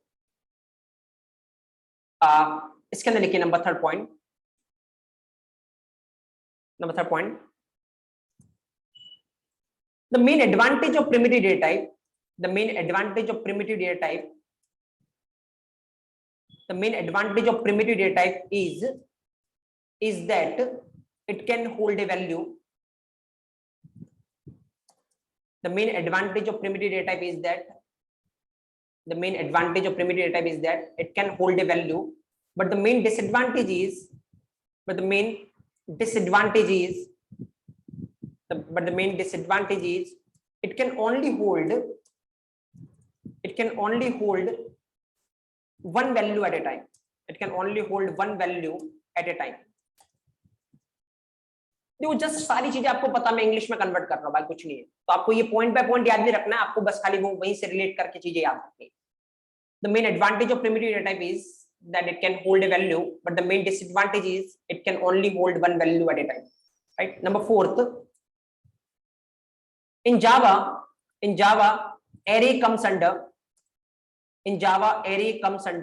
derived data type. In Java array comes under derived data type category. In Java array comes under derived data type category. Number fifth, the main advantage of array is it can hold multiple values at a time. It can hold multiple values at a time. It can hold multiple values at a time, but the main disadvantage is it can only hold multiple values of same type. It can only hold multiple values of same type. The main advantage of array is it can hold multiple values at a time. but the main disadvantage is it can only hold multiple values of same type.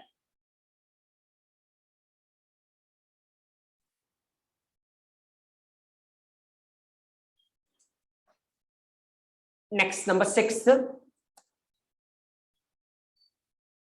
user defined data type. User defined data type can hold either single value. User defined data can hold either single value or multiple values of same type. Can hold either single value or multiple values of same type or multiple values of different type. Multiple values of different type.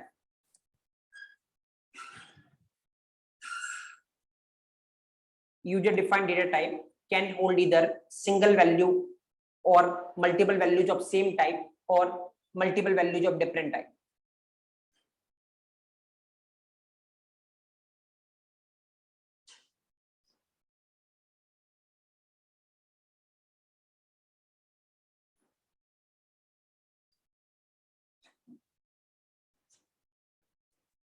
For next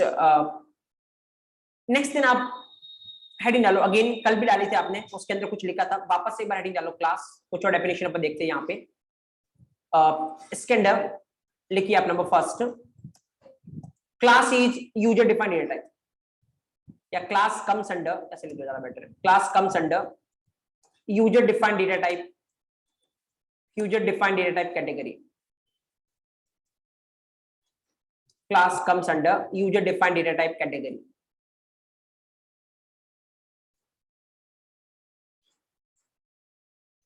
right, second लिखो आप, second point, class is an encapsulation mechanism. Class is an encapsulation mechanism of combining. Class is an encapsulation mechanism of combining variables and methods. Class is an encapsulation mechanism of combining variables and methods in a single unit. Class is an encapsulation mechanism of combining variables and methods in a single unit.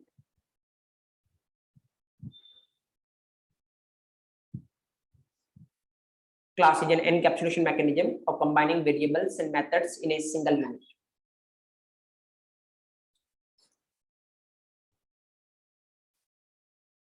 Fine. Okay. या इसके बाद आप चाहो तो एक इस तरीके से लिख लेना नीचे एग्जाम्पल, राइट, आप ऐसे लिख लो, यहाँ पे लिखो क्लास, देन दिस,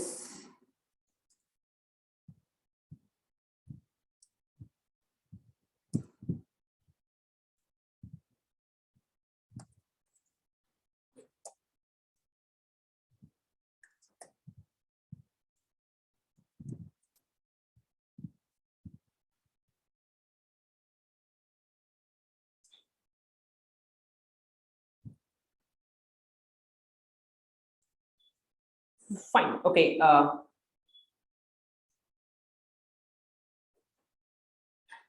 देन ये लिखने के बाद आप जो यहाँ पे ये क्लास लिखा हुआ दिख रहा है, इस पे आप एरो करके लिखना, इस पे आप एरो करके लिखिए, मैं जो नीचे लिख रहा हूँ वो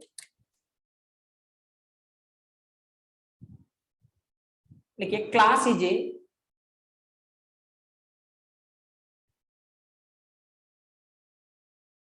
class is a reserved word in Java. Class is a reserved word in Java that is used to give indication, that user want to create a class. Class is a reserved word in Java that is used to give indication that user want to create a class. User wants to create a class.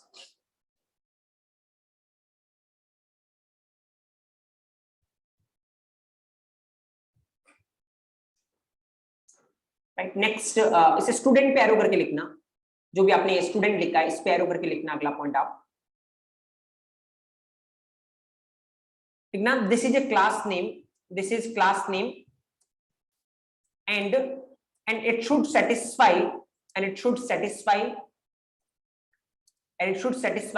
all the rules of identifier, all the rules of identifier. This is class name and it should satisfy all the rules of identifier.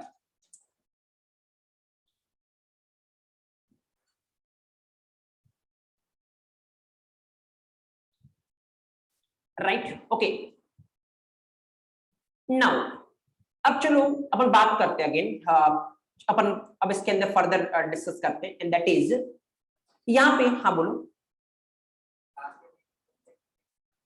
Class में ऐसा कुछ नहीं। देखो एक चीज और किसी का डाउट है कि जैसे यहाँ पे अपन ने स्टूडेंट क्लास स्टूडेंट नाम लिख रखा राइट, तो देखो ये जस्ट आप कुछ भी नाम दे सकते हो राइट, तो आपके हिसाब से कुछ भी नाम दे सकते हो, जैसे मान लो मैं इसको इवन एक्स भी रख सकता हूँ, कोई दिक्कत नहीं राइट। बट ये जो पहले वाला है ना इसको आप कुछ भी नाम नहीं दे सकते, क्योंकि अगेन यहाँ पे मैंने साफ बोला ये क्या है रिजर्व वर्ड, और रिजर्व वर्ड आपको पता है जैसे कल अपन ने जब बात की थी तो मैंने आपको बोला था कि सपोज करो अगर आपका इफ रिजर्व वर्ड है तो इवन आप इसका एक लेटर भी चेंज नहीं कर सकते, अगर आप ये करोगे तो ये रिजर्व वर्ड रहेगा। तो जो क्लास है वो आपका क्या है रिजर्व वर्ड, और जावा क्या है केस सेंसिटिव। तो फिर कंपलसरी अगर आपको क्लास बनानी है तो जो आप लिखोगे CLASS सब ये स्मॉल लोअर केस लेटर में होना चाहिए राइट। एक भी कैरेक्टर अगर आप अपर केस में आपने लिया तो वो कंसिडर होगा नहीं, क्या आने वाले आपके लिए एरर राइट। तो और दूसरी बात कोई यहाँ पे मेरे से ये पूछ रहा है कि जैसे यहाँ पे मैंने क्लास का नाम दिया, अभी अपन ने क्लास का नाम क्या दिया था स्टूडेंट, तो आप कुछ भी दे सकते हो, खाली आपको ध्यान रखना है कि जो आइडेंटिफायर के रूल है वो क्या होने चाहिए सेटिस्फाई होने चाहिए। अगर आइडेंटिफायर के रूल सेटिस्फाई नहीं होंगे तो फिर क्या आने वाली है एरर, क्योंकि किसी का भी नाम क्या होता है आइडेंटिफायर, तो क्लास का नाम भी आइडेंटिफायर होता है। अब क्वेश्चन किसी ने ये पूछा है कि यहाँ पे जब सर आपने स्टूडेंट नाम दिया तो जो पहला लेटर है उसको आपने कैपिटल रखा है, तो क्या ये जरूरी है कैपिटल रखना? मैं आपको बोलूंगा ये जरूरी नहीं है, क्योंकि अगेन मैं आपको एक ही बात बोल रहा हूं कि आइडेंटिफायर के 6 रूल सेटिस्फाई होने चाहिए।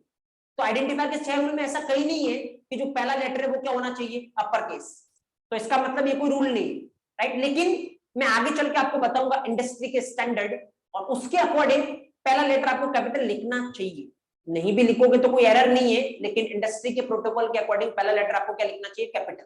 क्योंकि अगेन मैंने आपको बोला ना आगे चल के अपन देखेंगे क्या क्या हो सकता है, क्लास का नाम हो सकता है, मेथड का नाम हो सकता है राइट, वेरिएबल का नाम हो सकता है। अब देखो कोई जो तीसरा पर्सन है उसको कैसे समझ में आएगा, अगर आप बोलोगे स्टूडेंट तो उसको कैसे समझ में आएगा कि क्लास का नाम है वेरिएबल का नाम है या मेथड का नाम है। तो इसके रिगार्डिंग इंडस्ट्री ने कुछ अपने हिसाब से प्रोटोकॉल सेट कर रखे, और वो ये कि अगर आप इंडस्ट्री लेवल पर कोड कर रहे हो तो फिर ये रिकमेंडेड होता है कि क्लास का नाम जब भी लिखे पहला लेटर आप क्या लिखे कैपिटल, ताकि कोई भी देख के समझ जाएगा किसका नाम है क्लास का नाम। अगर आप मेथड का नाम लिखते हो जो आगे चल के अपन लिखेंगे तो हमेशा पहला लेटर आपको कैसा रखना चाहिए स्मॉल, जिससे कोई भी देख के समझ जाएगा किसका नाम है ये मेथड का।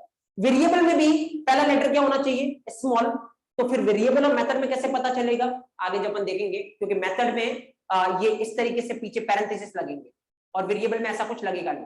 तो अगर नाम पहला लेटर स्मॉल है पीछे ये लग रहा है इस तरीके से, मतलब वो क्या है मेथड।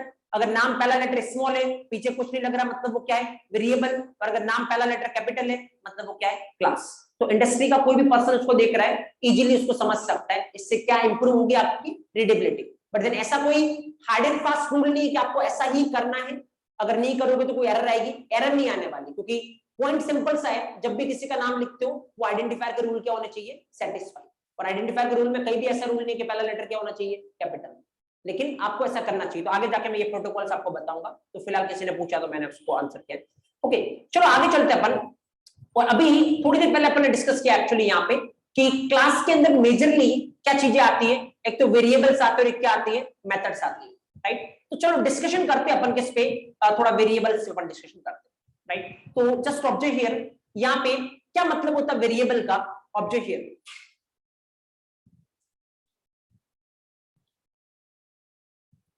फाइन, देखो वेरिएबल का मतलब क्या होता है थोड़ा तो मैं आपको पहले ही बता चुका हूं कि वेरिएबल क्या काम आता है, वैल्यू को होल्ड करने के काम आता है राइट। उससे पहले मैं आपको एक चीज और बताना चाह रहा हूं वेरिएबल पे जाने से पहले, जैसे अभी आपने क्लास कैसे बनाते ये तो देख लिया राइट। जस्ट आपको एक कीवर्ड यूज करना है, कौन सा क्लास, उसके बाद आपके क्लास का नाम, और उसके बाद कर्ली ब्रैकेट ओपन और कर्ली ब्रैकेट क्लोज, इसके अंदर जो भी वेरिएबल और मेथड लिखना है वो लिखना है। वेरिएबल कैसे लिखते हैं मेथड कैसे लिखते हैं अपन डिस्कस करेंगे राइट। एक चीज मैं आपको और बताता हूं, 3 चीजें कल अपन ने डिस्कस की थी, क्या क्या, क्लास, ऑब्जेक्ट और रेफरेंस वेरिएबल राइट। तो सवाल ये है कि मान लो ये क्लास है, तो इसका मैं ऑब्जेक्ट कैसे बनाऊंगा, राइट? उसका सिंटेक्स पहले मैं आपको बताता हूँ, और उस पर कितनी लोग एक्चुअली गलती करते हैं वो भी मैं आपको बताता हूँ। पहले देखिए जस्ट ऑब्जेक्ट। तो देखो अगर आपको ऑब्जेक्ट बनाना है किसी क्लास का तो आप कैसे बनाओगे? क्लास का नाम आपको लिखना है। क्लास का नाम क्या है? स्टूडेंट। ओके, नाउ उसके बाद आपको लिखना है जो भी आपको वेरिएबल का नाम देना, राइट? अगेन बस ध्यान दिमाग में ये रखना कि आप वेरिएबल का नाम दे रहे हो, और वेरिएबल का नाम दे रहे हो, किसी का भी नाम दे रहे हो तो आइडेंटिफायर के 6 रूल जो आपके दिमाग में कंटिन्यूस रहने चाहिए। तो मैंने मान लो नाम दिया, सपोज करो एस इक्वल टू, यहां पे मैं कुछ लिख रहा हूं और मैं आपको उसके बाद बता रहा हूं क्या मतलब है। देखो ये लाइन मैंने यहाँ पे एक लिख रखी है आपके लिए, लाइक जस्ट ऑब्जेक्ट हियर। इस लाइन को समझते हैं, ये जावा में क्या होता है? ऑब्जेक्ट क्रिएट करने का सिंटैक्स होता है। अगर आपको किसी क्लास का ऑब्जेक्ट क्रिएट करना, आप इस तरीके से करने वाले हैं। अगर इसको अपन समझे तो एक्चुअल में क्या होता है? ऑब्जेक्ट हियर, ये जो यहाँ पे जो लिख रखा है ये क्या है? क्लास का नाम, ठीक है? ये तो ऑब्वियसली आपको पता है, स्टूडेंट क्या अपनी क्लास का नाम। कल को मान लो आपको टेस्ट क्लास कोई और क्लास है उसका ऑब्जेक्ट बनाना है तो इसकी जगह उस क्लास का नाम लिखो, राइट? ये जो आपने लिख रखा है ना, ये वेरिएबल है, बट ये कौन सा वेरिएबल बोलेंगे अपन इसको? Reference variable. Reference variable. अब सवाल इधर में ज्यादा दिक्कत होती है लोगों को, मैं आपको बता देता हूं। ये जो आपको दिख रहा है NEW, न्यू लिखा हुआ, राइट? ये एक ऑपरेटर होता है। आगे चल के अपन डिस्कस करेंगे ऑपरेटर क्या होता है नॉल, लेकिन अभी मैं क्या बोल रहा हूं, ये एक ऑपरेटर होता है जो किस में काम आता है? ऑब्जेक्ट क्रिएट करने में काम आता है। तो जावा में इस पूरी लाइन में अगर आपसे पूछा जाए ऑब्जेक्ट किससे क्रिएट हो रहा है तो वो आपका न्यू, राइट? जो ये न्यू ऑपरेटर आपको दिख रहा है, ऑब्जेक्ट इससे क्रिएट हो रहा है। ये मैं इसलिए आपको इतना एम्फेसिस करके बता रहा हूं क्योंकि बहुत सारे लोग, इवन एक्सपीरियंस वाले लोग भी ये समझते हैं कि ये जो पीछे आपको लिखा हुआ दिख रहा है ना, ऑब्जेक्ट इससे क्रिएट होता है, जबकि ये बिगेस्ट मिस्टेक है एक्चुअली। अभी मैं आपको खाली एक वर्ड बता रहा हूं कि जो पीछे जो भी बच गया न्यू के बाद जो लिखा हुआ, जिसमें क्या दिख रहा है आपको? एक क्लास का नाम दिख रहा है और उसके बाद पैरेंथेसिस ओपन और पैरेंथेसिस क्लोज दिख रहा है, राइट? इसको बोलते हैं टेक्निकली कंस्ट्रक्टर। अब अभी के लिए आपको ये समझ में नहीं आएगा कि कंस्ट्रक्टर क्या होता नहीं, अपना टॉपिक अभी के लिए कंस्ट्रक्टर है, क्योंकि अपन जब ऑब्जेक्ट ओरिएंटेड प्रोग्रामिंग देखेंगे तब मैं आपको बताऊंगा कंस्ट्रक्टर क्या है, क्योंकि कम से कम 3-4 घंटे अपने को डिस्कस करना पड़ेगा। तो फिर वहां पे आपको एक एक पॉइंट पता चलेगा कंस्ट्रक्टर के रिगार्डिंग। लेकिन वहां पर भी मैं जब कंस्ट्रक्टर स्टार्ट करूंगा, मैं ऐसे ही स्टार्ट करूंगा इसको कि मैक्सिमम लोगों से पूछूंगी कि कंस्ट्रक्टर का पर्पज क्या होता है, तो वो आपको बोलेंगे इसका पर्पज क्या होता है? ऑब्जेक्ट क्रिएट करना। और ऐसी थ्योरी क्यों आती है? क्योंकि ऑब्जेक्ट क्रिएट करने के सिंटेक्स में देखोगे तो वहां पे ये लिखा जाता है, इसीलिए ऐसी थ्योरी आती है कि कंस्ट्रक्टर का मेन पर्पस क्या होता है? ऑब्जेक्ट क्रिएट करना। बट देन मैं आपको अभी पहले दूसरे दिन के सेशन में बता रहा हूं, ऑब्जेक्ट क्रिएट करने में जावा में कंस्ट्रक्टर का कोई रोल होता नहीं। तो फिर सवाल आपके दिमाग में आ रहा होगा, जब ऑब्जेक्ट क्रिएट करने में कोई रोल होता नहीं है इसका, तो फिर ऑब्जेक्ट क्रिएट करने वाली लाइन में लिखने का क्या सेंस है, राइट? तो मैं आपको बोलूंगा ऑब्जेक्ट क्रिएट करने के अलावा और भी काम होते हैं जो ऑब्जेक्ट को चाहिए होते हैं। कंस्ट्रक्टर आपके लिए वो काम करने वाला है। अब वो काम कौन सा है पढ़ेंगे जब हम कंस्ट्रक्टर पढ़ेंगे। अभी के लिए जस्ट मैं आपको बता रहा हूं पूरी लाइन में ऑब्जेक्ट क्रिएट करना ओनली किसके अंडर में? न्यू, इसके अलावा किसी का कोई रोल नहीं। अब मैं आपको एक सुपर इंपॉर्टेंट चीज बताता हूं, क्योंकि अगर आप, जो मैं हाईएस्ट लेवल की बात कर रहा हूं ना ओरेकल सर्टिफिकेशन की, अगर आप रिसर्च करोगे, थोड़ा बहुत गूगल करोगे, तो इवन किसी का कोई इतना अच्छा है, इवन अगर किसी का एक क्वेश्चन गलत होता है तो सबसे ज्यादा जो क्वेश्चन गलत होने के चांस होते हैं ना, वो होते हैं रेफरेंस वेरिएबल के एरिया से। रीजन इज क्योंकि जब भी बात रेफरेंस वेरिएबल की आती है ना, बहुत लोगों को बहुत कंफ्यूजन होता है, राइट? मैं आपको एक चीज बताता हूं और आगे चल के अपन इसको फॉलो करेंगे। अगर आप इसको फॉलो करोगे ना, मुझे लगता है किसी भी लेवल का क्वेश्चन आपका गलत हो सकता है रिगार्डिंग रेफरेंस वेरिएबल। और इसी सेशन में मैं आपको जिस लेवल के क्वेश्चन करवाऊंगा, इवन वो ओरेकल सर्टिफिकेशन से ऊपर के, तो कोई चांस नहीं है कि किसी लेवल पे आपका क्वेश्चन गलत हो। लेकिन आपको खाली क्या करना है वो देख लिया। जब भी कभी ऑब्जेक्ट बनता है, इमीडिएटली आपका हाथ इस तरीके चलना चाहिए। एक आप बना दो सर्कल, राइट? और रेफरेंस वेरिएबल का नाम क्या है? एस। आपको पता है रेफरेंस वेरिएबल हमेशा किसको पॉइंट करता है? ऑब्जेक्ट को। तो इमीडिएटली आप ऐसा कर लो, S is pointing to this one, right? अभी इसका सेंस आपको नहीं समझ में आ रहा होगा। रीजन इज क्योंकि अभी आप बोलोगे सर्कल बनाने से क्या हो जाएगा, अभी कुछ नहीं हो रहा है क्योंकि सर्कल के अंदर कुछ नहीं। अभी आगे चल के जब अपन चीजें पढ़ेंगे ना, इस सर्कल के अंदर आपको बहुत सारी चीजें रखनी पड़ेगी। तो अगर आप विद फ्लो विद डायग्राम जाओगे, देयर इज नो चांस कि क्वेश्चन आपका गलत हो। आगे चल के मैं आपको बताऊंगा कितने आपके हेल्प करने वाला है। बट आपकी प्रैक्टिस इस तरीके से होनी चाहिए, जब भी कभी ऑब्जेक्ट बनता हो दिखे, इमीडिएटली आप सर्कल बनाओ और जो भी रेफरेंस वेरिएबल का नाम है वो रेफरेंस वेरिएबल किसको पॉइंट करेगा? उस सर्कल को, मतलब उस ऑब्जेक्ट। अब इसका यूज क्या है वो आगे चल के देखोगे, क्योंकि अभी तक इस सर्कल में कुछ लिखा नहीं है, इसलिए अभी आपको यूज लग नहीं रहा होगा। फर्दर एक और चीज मैं आपको बताता हूं, अगेन इसको रिलेट करना, एक और सुपर इंपॉर्टेंट चीज मैं आपको यहां से बता रहा हूं, जस्ट ऑब्जर्व हियर। और अगर इस चीज को आप समझते हो, दुनिया किसी लेवल पे जावा में कोई चांस नहीं कि आपका रेफरेंस वेरिएबल का क्वेश्चन गलत हो, जस्ट ऑब्जर्व। देखो प्रॉब्लम क्या पता है, मैं आपको बताता हूं। जैसे अभी मैं वापस से सिंटेक्स लिखता हूं, जावा में ऑब्जेक्ट कैसे क्रिएट करते हैं, उसका कैसे क्रिएट करते हैं, क्लास का नाम, then reference variable, okay, and then new, and then again what, class का नाम, और parenthesis open and close, right. तो ऑब्जर्व करना, ये सिंटेक्स है जावा में ऑब्जेक्ट क्रिएट करने का, राइट। देखो अगर ये देखते ही बहुत सारे कंफ्यूजन वैसे ही क्रिएट हो जाते हैं, पहले ही दिमाग में आ जाता है कि क्वेश्चन मेरे से नहीं बनेगा, बट मैं अभी आपको एक टेक्निक बताता हूं इसको समझने की। देखो जैसे मैंने नीचे लिखा, आराम से देखना, int let's say a equal to 10।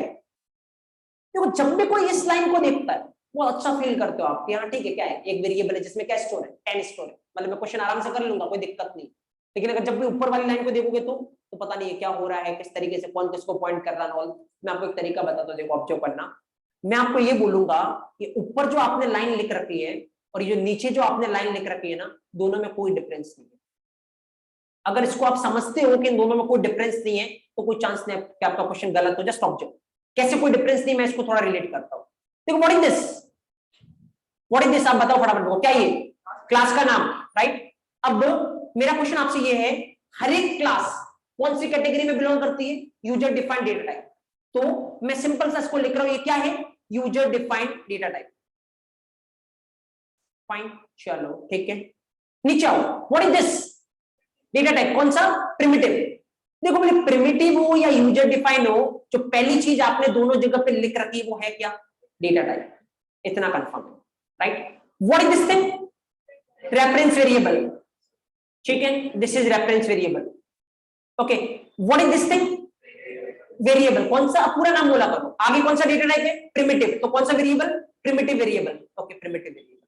सवाल मेरा बहुत सिंपल सा है, वेदर प्रिमिटिव हो या रेफरेंस हो, यहां पे वेरिएबल लिखा है, यहां पर भी अपन क्या लिख रहे हैं, वेरिएबल लिख रहे हैं, राइट। चलो आओ इस पे, what is this thing, int तरीके की वैल्यू, राइट, क्योंकि डेटा टाइप का काम ही यही होता है ना, ये बताना कि वैल्यू किस तरीके की आएगी। तो व्हाट इज 10, इंट तरीके की value, right. Then what is this thing जो इक्वल टू के इधर लिखा गया है, स्टूडेंट तरीके की वैल्यू, और किसी क्लास तरीके की वैल्यू क्या होती है, उसका ऑब्जेक्ट।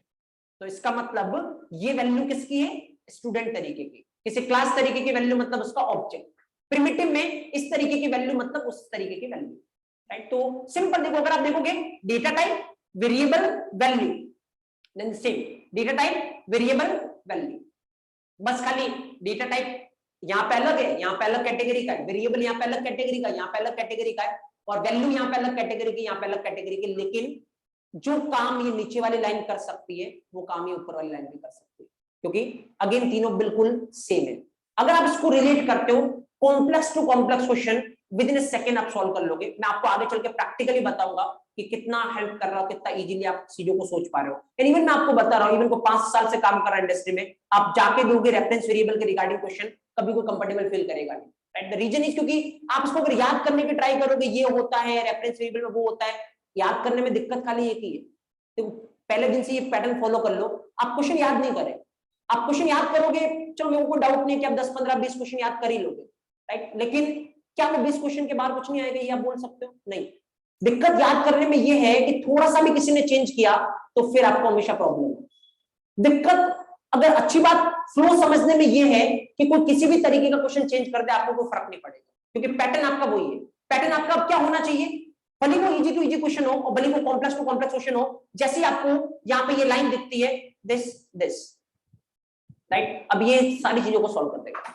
आगे मैं आपको प्रैक्टिकली बताने वाला हूं कैसे इस चीजों को सॉल्व करता है, राइट। तो मेक श्योर पहले तो ऊपर वाली लाइन नीचे वाली लाइन में कोई डिफरेंस है नहीं। दूसरा जो एक सुपर इंपॉर्टेंट चीज वो ये, ऑब्जेक्ट क्रिएट करने के लिए ओनली कौन रेस्पॉन्सिबल है, न्यू ऑपरेटर। ये जो पीछे दिख रहा है वो कंस्ट्रक्टर है, और अभी के लिए मैं खाली आपको इतना बोलूंगा, ऑब्जेक्ट क्रिएट करने में कंस्ट्रक्टर का कोई रोल है नहीं। बाकी इन डिटेल क्या रोल है वो बाद में अपन डिस्कस करेंगे। तो पहले कुछ लिख लो एक पॉइंट, उसके बाद अपन आगे देखते हैं। हेडिंग डालो ऑब्जेक्ट, हेड डालो ऑब्जेक्ट, हैंडल ऑब्जेक्ट, और इसके अंदर लिखिए आप, ऑब्वियसली डेफिनेशन आप कल लिख चुके हो ऑब्जेक्ट की, तो अपन डेफिनेशन की बात नहीं कर रहे अभी, जस्ट आपको सिंटेक्स बता रहा हूं मैं। तो जो भी आपने हेड डाली ऑब्जेक्ट, उसके नीचे आप सिंटेक्स लिख लीजिए कि कैसे आप क्रिएट करोगे। तो this is the syntax, this is class name, right, this is reference variable, then new and then again this. ये कोई स्पेस मैंने ऐसे ही छोड़ा है, कोई जरूरी नहीं कि स्पेस छोड़े आप, राइट। एंड देन यहाँ पे अच्छे से मेंशन करिए आप पहले। चलो लिखने के बाद पहले जो पहले वाला स्टूडेंट है इसके नीचे एरो करके आप लिखो, जो पहले वाला स्टूडेंट है इसके नीचे आप एरो करके लिखो this is class name, this is class name. इस स्टूडेंट के नीचे एरो करके लिखो दिस इज क्लास नेम,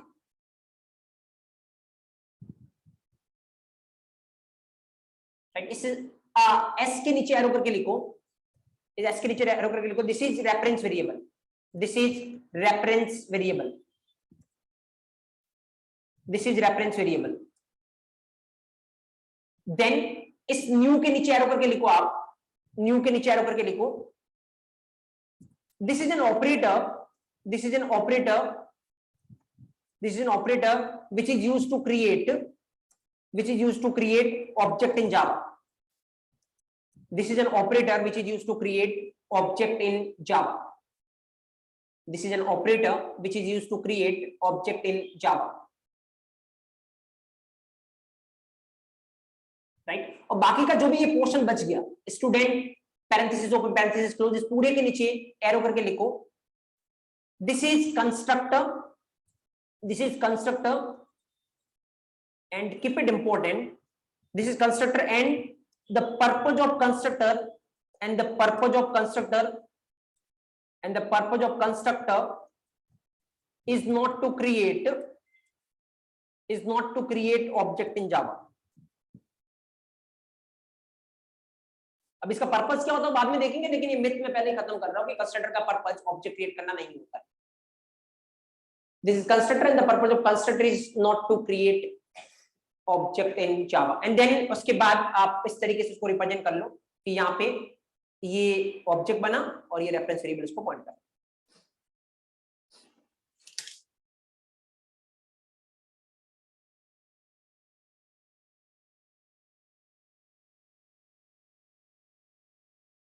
चलो अगर ये क्लियर है तो फिर अपन आगे चलते हैं अपन, और अब अपन क्या डिस्कस करते हैं।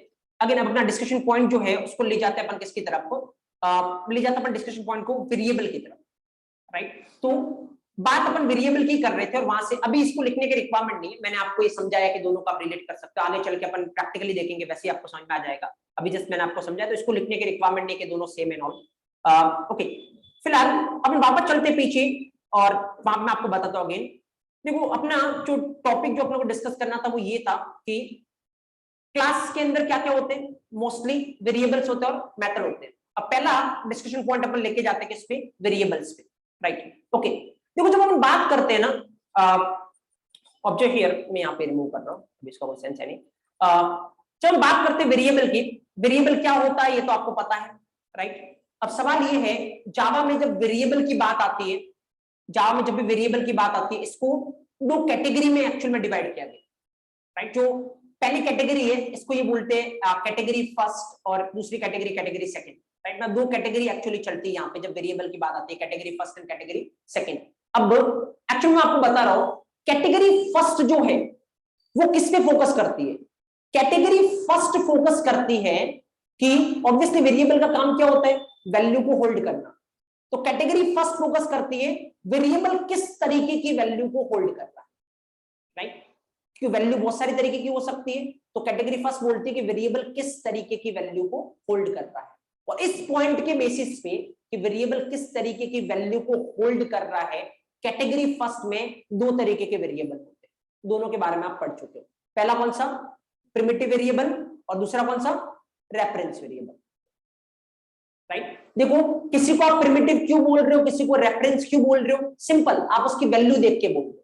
कि जैसे देखो मान लो मैंने लिखा int a इक्वल टू 10, आप इस a वेरिएबल को कौन सा वेरिएबल बोलोगे, प्रिमिटिव। क्यों, क्योंकि इसके अंदर जो वैल्यू है 10 वो किस टाइप की है, int, और वो वैल्यू किस कैटेगरी में आती है, प्रिमिटिव। दैट्स व्हाई आप इसको क्या बोल रहे हो, प्रिमिटिव। मतलब इसके अंदर वैल्यू कौन सी है उसके बेसिस पे आप इसको कौन सी कैटेगरी में डाल रहे हो, प्रिमिटिव। यस, कैटेगरी फर्स्ट पूरी तरीके से इस पे फोकस करता है कि इसके अंदर वैल्यू किस तरीके की है, राइट। ओके अगर हम बात करें दूसरा ये भी आपको पता है, जैसे मान लो मैं अगर यहाँ पे लिखता हूँ कैटेगरी सेकंड के रिगार्डिंग, अगर मैं एग्जांपल यहाँ पे लिखूं, सब इसको बैठा दो, कोई दिक्कत नहीं। इधर अगर मैं लिखूं कैटेगरी सेकंड क्या है, रेफरेंस वेरिएबल, और वो क्या होता है एक्चुअली, ऑब्वियसली आपको पता है। जैसे मान लो मैं अगर इस तरीके से ऑब्जेक्ट बनाता हूँ student S equal to new student, okay, तो आपको पता क्या होगा, एक ऑब्जेक्ट बन रहा है, कौन पॉइंट कर रहा है उसको, एस। तो देखो ऑब्जर्व करो इस एस में वैल्यू किस तरीके की है कि ये इस ऑब्जेक्ट को क्या कर सकता है, पॉइंट कर सकता है।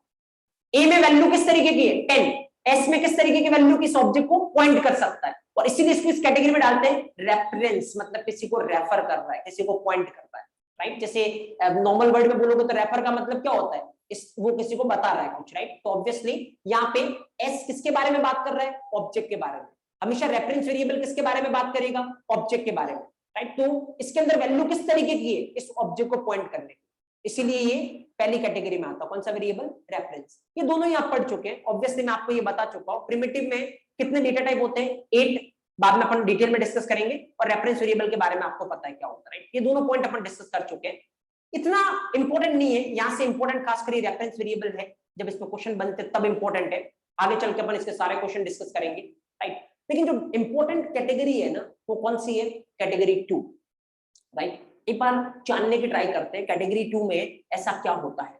कैटेगरी 1 किसके बेसिस पे बनी है, वेरिएबल के अंदर वैल्यू किस तरीके की, राइट। कैटेगरी 2 किस बेसिस पे बनी है, वेरिएबल के अंदर एक्चुअली दो चीजें फॉलो करती है। एक तो आपने वेरिएबल को किस पोजीशन पे लिखा है।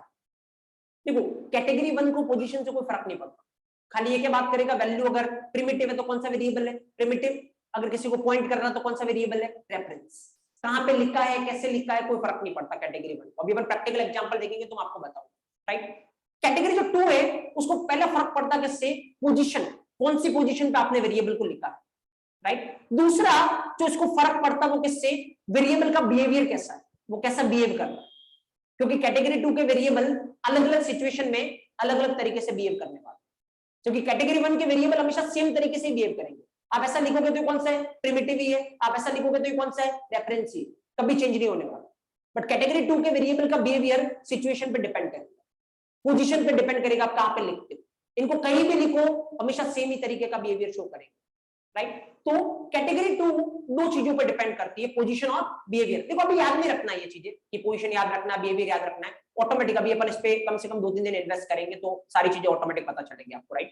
अभी जस्ट मैं आपको बता रहा हूं कि इसमें दो चीजें मैटर करती है, पोजीशन और बिहेवियर, और इसके बेसिस पे कैटेगरी 2 में 3 तरीके के वेरिएबल होते जाओ। कौन कौन सा, एक तो होता है इंस्टेंस वेरिएबल, एक होता है स्टैटिक वेरिएबल, एक होता है लोकल वेरिएबल, राइट। अब मैं आपको क्या बोलने जा रहा हूं वो सुनना ध्यान से।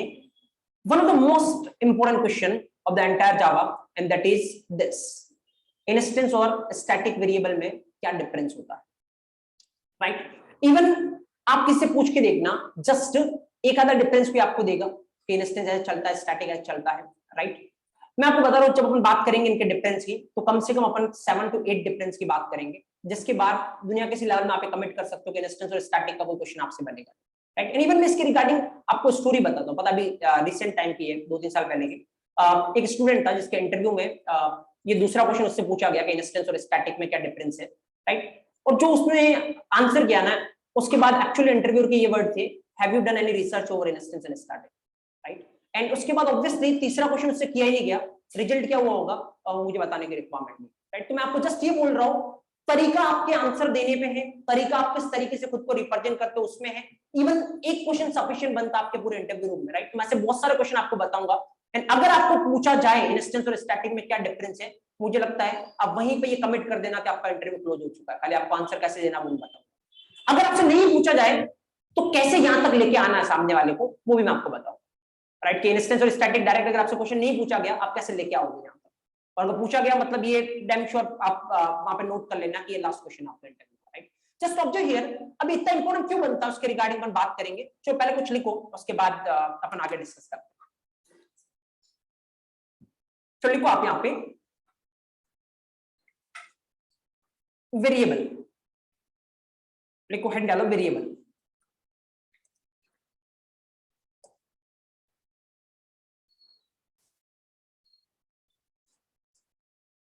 in Java, first point in Java, variable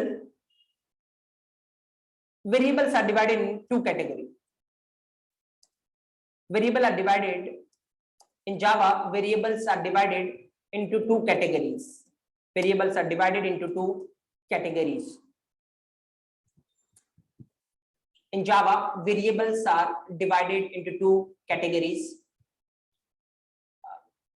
Right now, इसमें लिख देना बड़ी चाहो तो दो कैटेगरी है. Number first category 1 and category second. चलिए कोई जरूरी नहीं है, just category 1 and category second, right? Okay.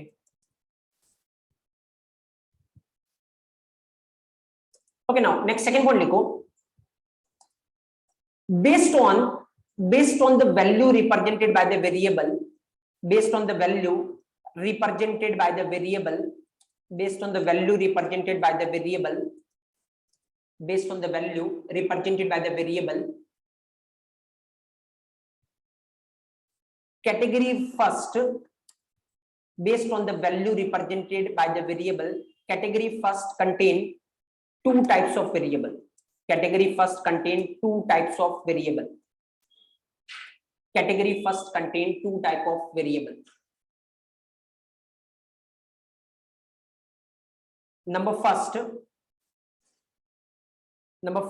primitive variable. Number second reference variable. Primitive variable. Number second reference variable.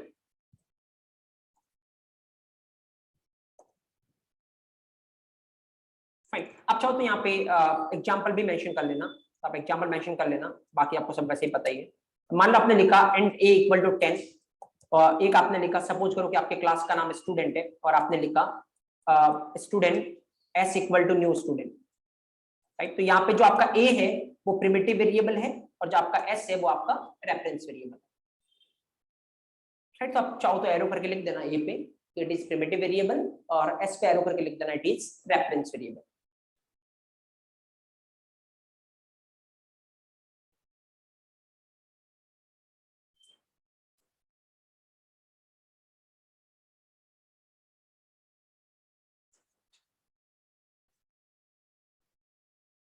Fine. Okay.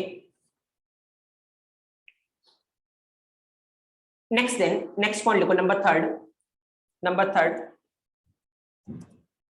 Based on position of declaration, based on position of declaration and behavior, based on position of declaration and behavior, category 2 contain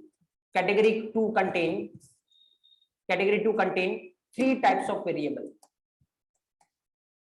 Category 2 contain three types of variable. Number first instance variable. Number second static variable. Number third local variable.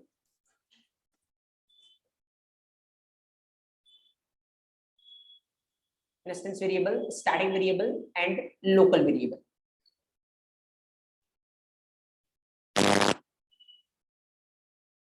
चलो अपन discuss करते हैं instance variable क्या होता है, static variable क्या होता है, right? जिसमें आपको बता रहा हूं एक्चुअली कि आपको कोई भी एक भी पॉइंट आपको याद नहीं रखना, हर एक को एग्जांपल और उससे रिलेट करें ताकि आप वापस उसको भूलने नहीं वाले. तो जो भी मैंने अभी आपको थोड़ी देर पहले बात बोली है कि कम से कम अपन 7 से 8 डिफरेंस देखेंगे इसके बीच में, इंस्टेंस और स्टैटिक. और जितने भी डिफरेंस अपन देख रहे हैं खाली एक एग्जांपल देखना आपको, जो मैं आपको एग्जांपल दूंगा उसी एग्जांपल से तो पूरे 7 से 8 डिफरेंस आप निकाल सकते हो. कुछ भी करने की रिक्वायरमेंट है नहीं इसके अलावा. तो पूरे वो 7 से 8 डिफरेंस आपको याद नहीं रखने, आपको याद खाली एक एग्जांपल रखना है. जैसे मैंने वहां पे आपको एग्जांपल दिया था वो menu card equal to class and all, तो क्लास ऑब्जेक्ट और रेफरेंस वेरिएबल में खाली उस एग्जांपल को याद रखना है. तो हर एक चीज पे आप इसी तरीके से फॉलो करो ताकि आप उसको भूलोगे नहीं. फिलहाल पहले मैं आपको एक चीज बताता हूँ. यहाँ पे देखो, जो सेशन को ऑनलाइन अटेंड कर रहे हैं, आई थिंक सब लोग सेशन मिस हो जाता है, इवन जो ऑफलाइन अटेंड कर रहे हैं वो सेशन मिस हो जाता है. तो आपके पास ऑप्शन अवेलेबल है, हर एक दिन के सेशन की रिकॉर्डिंग मुझे लगता है आपको यूट्यूब पे मिल रही होगी. और अभी जो ऑनलाइन सेशन चल रहे हैं वो जूम पे चल रहे हैं, राइट। ऑब्वियसली ग्रुप में आपको ये जो भी रिकॉर्डिंग का लिंक करो पोस्ट होता होगा। इन केस अगर कोई ग्रुप में नहीं है, किसी रिगार्डिंग उसको इन्फॉर्मेशन नहीं मिल रही है, तो मैं हमेशा ये नंबर जो शेयर कर रहा हूँ, इस ऑफिशियल नंबर पे आप कॉल कर सकते हो या व्हाट्सएप कर सकते हो, आपका जो भी इशू वो सॉर्टेड हो जाएगा। ओके, अभी 10 दिन आपको पता है जैसे कि आपके पास ओपन एक्सेस है, उसके बाद जैसे ये क्लोज एक्सेस होती है तो फिर सेशन जूम पे नहीं होंगे, सब कुछ कोड प्लैनेट के पर्सनल पोर्टल पे चलेगा, रिकॉर्डिंग से लेके सेशन तक सब कुछ, राइट। तो इवन आप ऑफलाइन अटेंड कर रहे हो फिर भी आपके पास रिकॉर्डिंग और पोर्टल की एक्सेस अवेलेबल रहेगी कि आपको अगर कोई ऑफलाइन सेशन मिस हो गया तो वापस देख सकते हैं, इवन किसी सेशन को री करना तो वापस से कर सकते हैं। तो स्टार्टिंग 10 डेज जहां तक ओपन एक्सेस आपके पास अवेलेबल है वो जूम और यूट्यूब प्लेटफॉर्म है, जो ऑनलाइन लाइव सेशन के लिए और यूट्यूब रिकॉर्डिंग के लिए। उसके बाद लाइव सेशन के लिए भी कोड प्लैनेट का पोर्टल है, रिकॉर्डिंग के लिए भी कोड प्लैनेट का पोर्टल है, आपको कोई असाइनमेंट मिलेगा उसके लिए भी पोर्टल है, सारी कुछ चीजें पोर्टल से ही मैनेज होने वाली है, राइट। ओके, सो फिलहाल मुझे लगता है अभी अपन जो टॉपिक स्टार्ट करने वाले हैं इंस्टेंस और स्टैटिक सुपर इंपॉर्टेंट है, और अपन इसको इसलिए आज के सेशन में मैं स्टार्ट नहीं करूंगा इसको। रीजन इज, पहले तो मेरे को एक फ्लो में चाहिए, दूसरा आज भी इंटरनेट कनेक्टिविटी है नहीं, तो मोस्टली बहुत सारे लोग उसको ज्वाइन नहीं कर पा रहे होंगे, तो बेटर है कि अपन कल यहाँ से कंटिन्यू करेंगे आगे, ताकि सब कुछ फुल फ्लैश हर एक कोई देख सके, हर एक को एक्सेस कर सके इसको, राइट। तो इन केस इंटरनेट आज रिज्यूम हो जाता है और आपका कोई सेशन मिस हो, जस्ट मैं बता देता हूँ 3 दिन के सेशन अब तक हुए हैं, राइट, जिसमें पहले दिन के सेशन में अपन ने जस्ट माइंडसेट और मेंटालिटी के रिगार्डिंग बात की थी, और ऑफिशियल कंटेंट के रिगार्डिंग 2 दिन के सेशन हुए। तो 3 दिन के सेशन में तो कुछ भी मिस हो आपको रिकॉर्डिंग मिल जाएगी, आप वहां से उसको एक्सेस कर सकते हो। फिलहाल के लिए मैं सेशन को आज यहीं पे रोकता हूँ, कल कंटिन्यू करेंगे सेम टाइम वही 9:30, राइट। देखो अनलेस एंड अनटिल आपके पास कोई मैसेज डिलीवर नहीं हो सकता, इंटरनेट कनेक्टिविटी कल भी रिज्यूम नहीं हो, अनलेस एंड अनटिल आपके पास कोई मैसेज नहीं आए ऑफिशियल कोड प्लैनेट से, तब तक यही मान के चलना आपको क्लास है, राइट, और 9:30 पे आपको आने की रिक्वायरमेंट। फाइन, एक बार सुबह निकलने से पहले 9 o'clock तक मैसेज देख लिया करो, अगर कोई मैसेज नहीं मतलब 100% देयर विल बी क्लास, और आपको अगर आप ऑफलाइन अटेंड कर रहे हो आप आ सकते हो, right. So that's a scene. 11:30 से अपन मिलेंगे पाइथन के लिए, इन केस कोई पाइथन भी अटेंड कर रहा है तो आप वेट कर सकते हो, otherwise you can leave. Okay guys, thank you so much, have a good day, thank you.